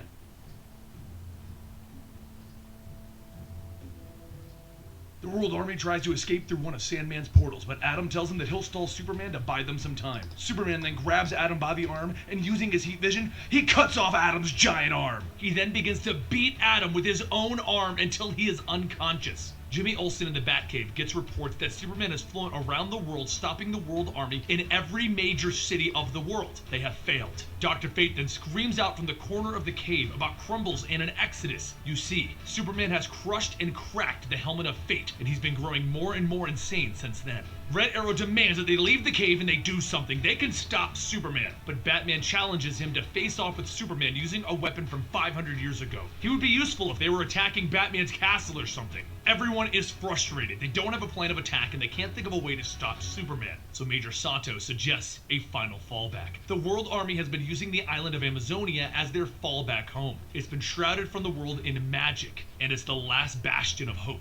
Though no Amazons have lived there since Darkseid's original attack. Dodds tells Commander Khan on the island that he was only able to evacuate less than 100,000 soldiers, and he only has 10 million remaining civilians. Khan is distraught, and Dodds tells him it's not his fault. He couldn't have seen this coming, but Khan doesn't accept that. He feels that he was arrogant and underprepared for this type of attack. It gets even more concerning for him as he gets word that the world government has begun Project Beyond. They built a space ark as a final effort to save the doomed planet's wealthiest and most powerful. They waste no time launching it into space at increasing speeds. Superman sees them trying to make an escape and he decides to make an example of them with Beguiler's help. He tears open the bottom of the space ark and he allows everyone inside to fall back to Earth to allow the 1% to trickle down. Khan tries to call up to Atlantis to plead with Aquawoman to help, but she refuses. The World Army is the one that trapped her in the capsule, making her a prisoner. Jimmy Olsen interrupts their call to inform them Major Sato might have a plan to stop Superman. Meanwhile, Bedlam is mind-controlling two of the smartest individuals on the planet, Mr. Terrific and Terry Sloan, and he's forcing them to help Mr. Miracle, whom is also being mind-controlled, into building a boom tube big enough to move a planet. Bedlam can tell that Terry Sloan is hiding something deep in the recesses of his mind, and when he finds out what it is, he calls up Superman to let him know they're hiding a Kryptonian.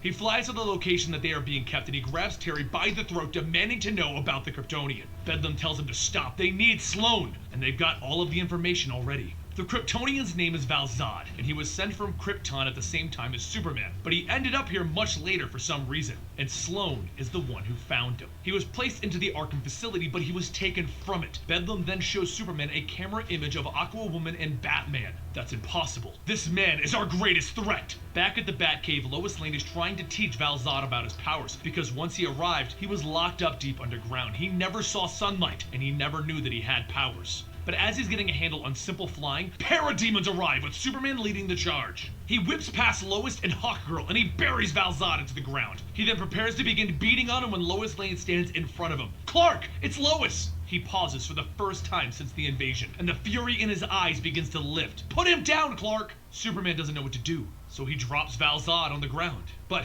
you died. You can't be here. Then Lois is hit in the back by the parademons. She falls into Superman's arms as he shouts, "No!" blasting and killing every parademon right above them.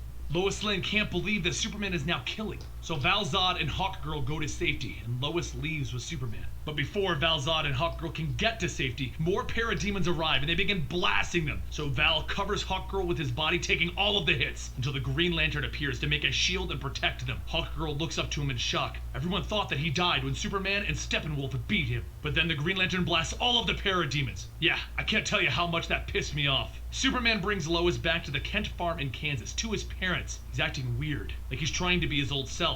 He exclaims, "Mom! Dad! Lois is alive!" Terrified, the Kents tell him to come in. While Lois tries to explain to the Kents what's going on, Superman makes a call. And, looking through Lois's eyes, everyone in the Batcave is able to see him make it. He's calling Bedlam to inform him that he was right. Everyone is in Gotham and they are at the old Batcave. Batman tells everyone that they need to get out of here and get to Themyscira, but the Green Lantern says that he is done running. It's time to fight. Before they can do anything else, the Warhound breaks through the cave with the parademons. They are here already. Red Arrow begins firing his arrows at them. Hey, look, Batman, they're attacking your castle, just before he gets bit in the neck by one of the Warhounds. Then, when the extraction arrives, Dodds makes a portal right there and everyone begins running into it, except Green Lantern. He is blasting everything and asks Hawkgirl to stay with him. He has a plan. Then, the Azrael protocol goes off and the whole cave explodes as the portal closes behind everyone else. Meanwhile, the Flash is being held captive ever since Superman caught him by breaking his ankle. Green Lantern survived by making a protective bubble in the explosion, and he even kept a parademon alive. He tells the demon to report that they have failed. Then, as the demon is leaving, Green Lantern explains the ring found Hawkgirl, but he can't find the Flash, and he wants Hawkgirl to help him follow the demons back to the Flash. As Batman and the team hits the ground of Amazonia, Khan calls out for a medic for Red Arrow, but Batman tells him not to bother. Red Arrow is lost. Then he turns to Val-Zod. "Why didn't you do anything? You could have torn them apart. I know you don't like violence, but do you like this?" he says, pointing to Red Arrow. "Because it's on you."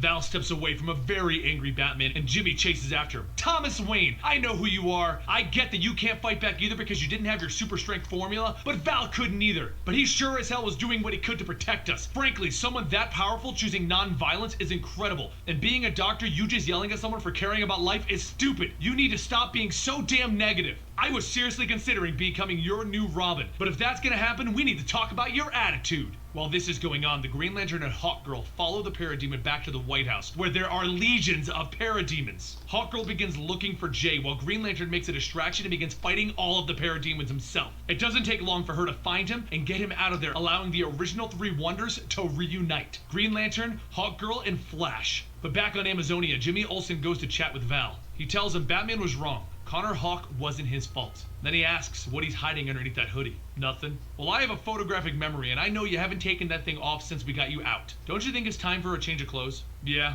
okay. And Val-Zod tears off his hoodie to reveal the crest of the House of L. Batman and Khan begin getting reports from Hawkgirl that they just freed Flash and are being chased across the Pacific by an army of parademons and one very angry god, because Beguiler isn't happy. Val finishes taking off his normal clothes, revealing the entire uniform of the House of L. Lord and Jor-El took him in after his parents were punished by the Kryptonian Science Council, and he was hiding the crest for obvious reasons. No one's really a fan of Superman right now. When it was Krypton's time to die, Val was sent away with Clark, Kara, and another Kryptonian. The Green Lantern finally falls though, and it's up to Hawkgirl to save everyone from Beguiler. That is, until Aqua Woman comes out of nowhere, creating a tidal wave to drop the demons and Beguiler. Using this opportunity, the Flash grabs her and runs as fast as he's ever run before. Faster than any Flash before. Things go white around him, and even he has no idea where he is. He's never run this fast before, and then Beguiler vanishes. He runs back to his friends and he tells them that he thinks maybe he pushed Beguiler into infinity. Hawkgirl calls it in and tells Batman his ambush worked. Aqua Woman saved them. With Beguiler gone, Batman asks where Superman is, and they watch through Lois's eyes once again. Superman has snapped and he is setting the table, and then he runs out to the barn to get Pa. Pa Kent tells him that he doesn't want to sit there and pretend that Clark is. Clark stops him. "Pretend I'm what, Pa?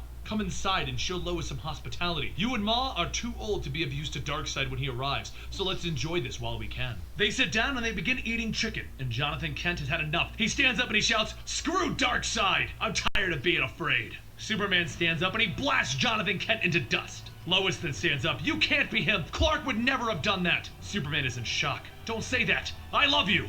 But before they can do anything, Bedlam calls it in to tell Superman that the Gateway is ready. They're ready to move Earth into the position of Apocalypse, and they need him back. Then, Sloan has Mr. Miracle release the beam. Dr. Fate looks up and he can only say, "Boom." With the device working, everyone can tell that they are taking Earth and they are moving it. They are about to lose this war. So Batman asks Khan, is there enough army for one final push to stop where the beam is coming from and stop this merger? Yes. Then let's go. Dr. Fate walks over to Val-Zod and he puts the helmet onto Val-Zod, allowing him to see everything. Val then takes the helmet off and he tells Dr. Fate, I won't kill Kal-El. Then using his heat vision, he fixes the helmet to bring Dr. Fate back, though he does need to heal mentally from that. Meanwhile, in space, the Green Lantern is using everything he has to hold the planet in place, until Superman comes up and grabs him by the throat. But before he can smash Alan Scott's head in, Val-Zod grabs Superman's hand, stopping him. Down on the planet, Batman leads the charge as they prepare for the final fight by jumping in and burying a Warhound's head into the ground. Batman has his strength again. And nearby, Superman and Val-Zod hit the ground. Superman might be evil, but he's not stupid, and he begins to fly right to the location of the beam to prevent them from stopping it. But Lois gets in his way, stopping him long enough for Val-Zod to charge in from behind and try to pull him away. Superman then flips the tables and slams Val into the ground. While this is happening, Flash grabs Aqua Woman and runs her into the building where Mr. Miracle, Sloan, Mr. Terrific, and Bedlam are. She begins beating on Bedlam right away, getting him out of the building and onto the ground in front of Batman. With Bedlam out of commission, Sloan, Terrific, and Miracle are free of his mind control, and they begin trying to stop the machine. Seeing the boom tube fading, Green Lantern comes back down to the surface of Earth to help in the war effort, and he asks Aqua Woman how she stopped Bedlam. She explains that she basically caused him to have water on the brain. The Queen of Atlantis just gave a god a stroke. Flash asks, is this it? Did we stop the war? No. There's still Superman, Flash. And a little ways off, Val-Zod and Superman are going at it. Until Superman's hand begins to crumble. What's wrong with you? Val asks him. What did you do to me? He asks back. He begins to crumble and fade, and Lois appears stating, it's not Superman. His face begins to crack and his speech patterns begin to change. Me am Superman. Lois, me am Superman. Then, using her tornado, she blows away the dust that was the fake Superman, ending this. Now what? The Flash asks. And the Green Lantern stands there with the new team. Now, we take our world back.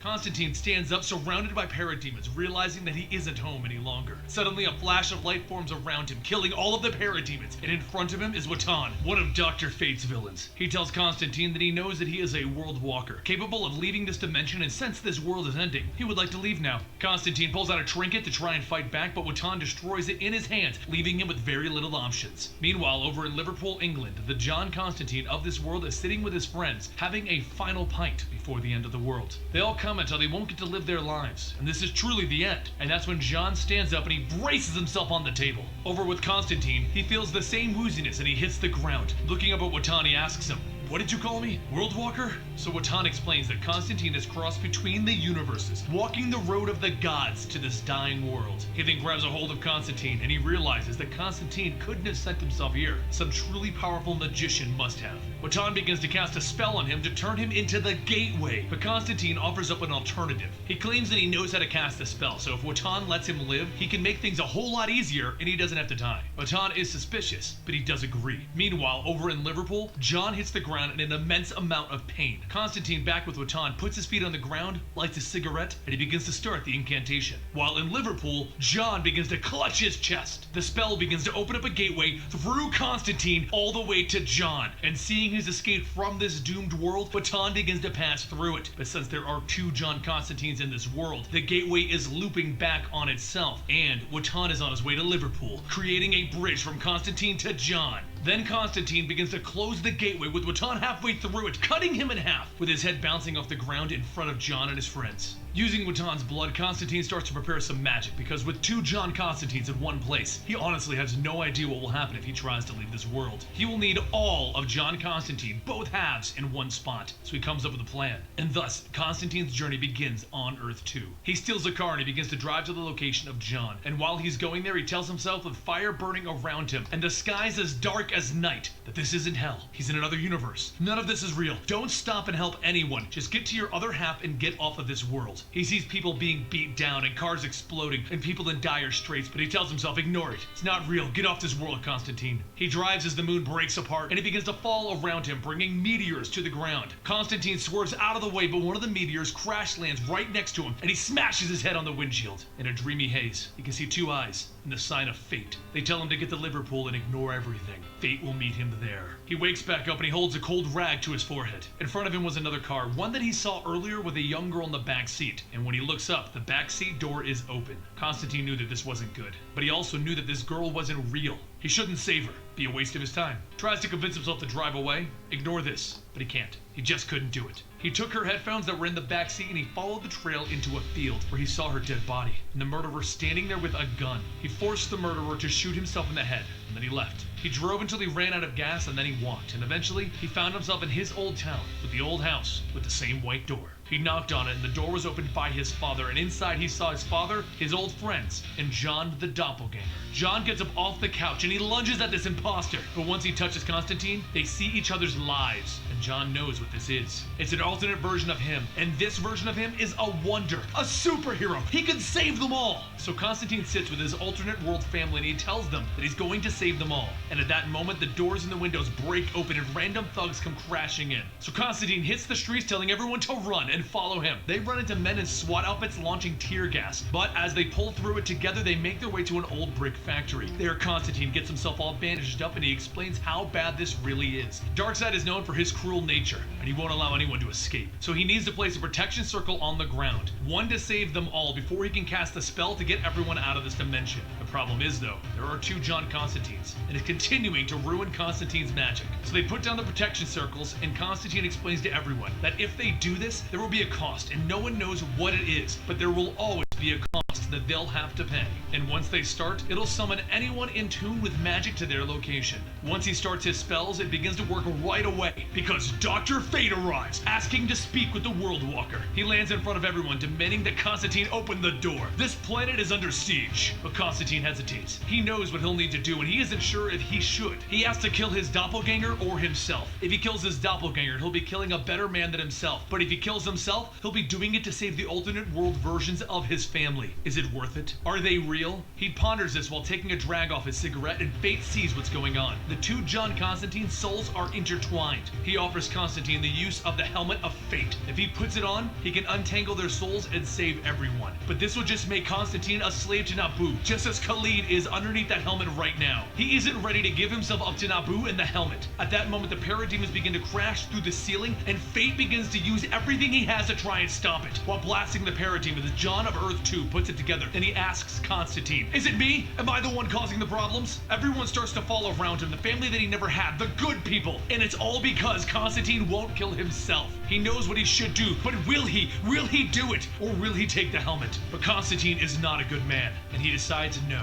He takes the knife and he stabs his doppelganger in the stomach, ending his life. As the John of Earth 2 hits the ground, the portal begins to open, and in a flash of light, Constantine and his Earth 2 family teleport away, leaving Fate there, cursing them for leaving him behind. He protected them. John's family comes to Constantine's side, realizing that this doppelganger killed their son, and they tell Constantine that they will make him pay. But he tells them, "There is a price! I told you that there would be!" As they try to kill Constantine, the spell continues, and in an explosion, Constantine finds himself on a glowing platform between the realms, carrying himself and the family to the proper Earth. Finally having enough of this, he tells them to stay down while he saves them, and they tell him that they don't care. He killed the best man that they knew. The disc flies past heaven itself, and they see it under siege in this realm. Darkseid is trying to conquer Earth to ensure no one on Earth 2 is safe, and they will have nowhere to go but apocalypse in their death. And in a turn of events, Fate sends up chains to grab them, demanding that they do not leave him on this doomed planet. The hooks dig into Constantine's back and his Earth 2 mother and father. Fate tries to convince Constantine to become one with him again, telling him that together they could save everyone, but if Constantine stays alone, he will lose them one by one. He jumps over, getting the hook out of his own back, and then he saves his father, but as he tries to save his Earth 2 mother, he watches her get dragged off of the disc and down onto the doomed world. Again, his Earth 2 family is distraught. They are losing people all over the place to save what? Themselves? Is it even worth it? How could Constantine think that they would want this? Their ride brings them past the Green, under assault by the parademons, and then past the Rot, also doomed, and they see all of the realms tied to Earth 2,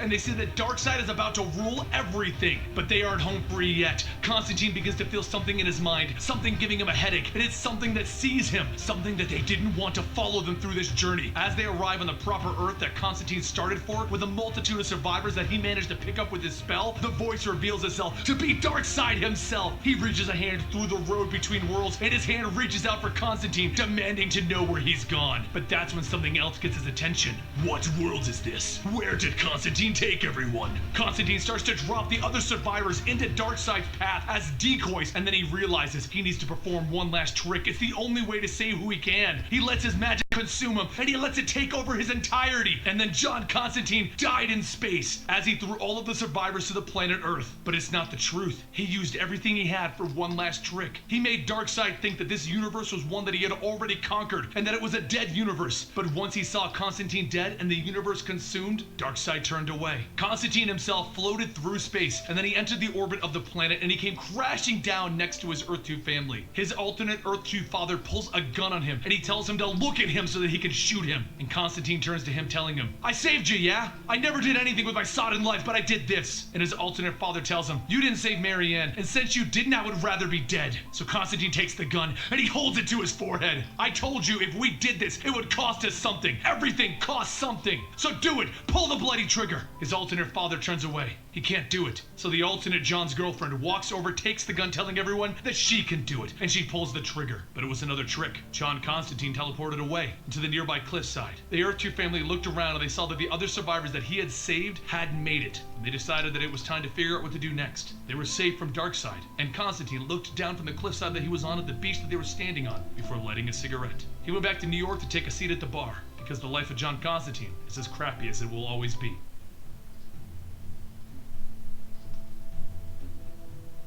Now our wonders have been dealing with the aftermath. There are still parademons all over the planet attacking, and they have been split into two groups to stop them. While this is going on, the World Army is preparing a defense for the next attack. They know it's coming.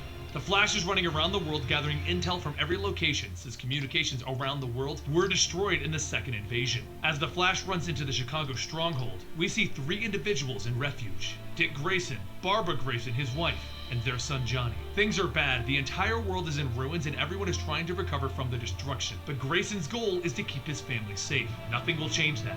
Across the world in Switzerland, two individuals have finally found a way home. During the first invasion, Supergirl and Robin went missing when they chased some of Darkseid's troops through a boom tube. They ended up on Earth Prime and took the names Power Girl and Huntress. Then they found a way to get back home to Earth 2, and they arrived to see all of the destruction as they look on in shock. And then they see a television displaying this world's heroes: a new Superman, a new Batman, and a woman in red. Val, Batman, Green Lantern, and Lois are all trying to save people as one of Apocalypse's fire pits erupts in the middle of the city. Earth is still highly unstable as Apocalypse is trying to ruin the planet itself. Lois wonders if it's even worth saving. They can't stop the planet from destroying itself, and that's when Power Girl and Huntress fly over. While this is happening, Bedlam is keeping control of his servants. They will build him a new way to bring Apocalypse here. The planet was prepared, now they just need to finish what they started. Luckily, Mr. Miracle has been waiting for the right moment to break free, and that's when a boom tube to Apocalypse opens up once again. Miracle realizes that it's either now or never to act against Bedlam. Power Girl and Huntress land, and they demand to know who these imposters are. Who dares wear the symbol of Superman and Batman? Batman is in shock. "Helena, I thought you died. It's me, Thomas Wayne, your grandfather." And Lois explains that it is her in this robot body. So Kara embraces her, calling her Mama. But before any more happy moments can start, the boom tube brings forth what it was summoning in Pakistan. And what it was summoning, guys, was this picture. My OC is now complete, and it is finished in digital and in paper. If you have checked out that one already, guys, thank you very much for doing so.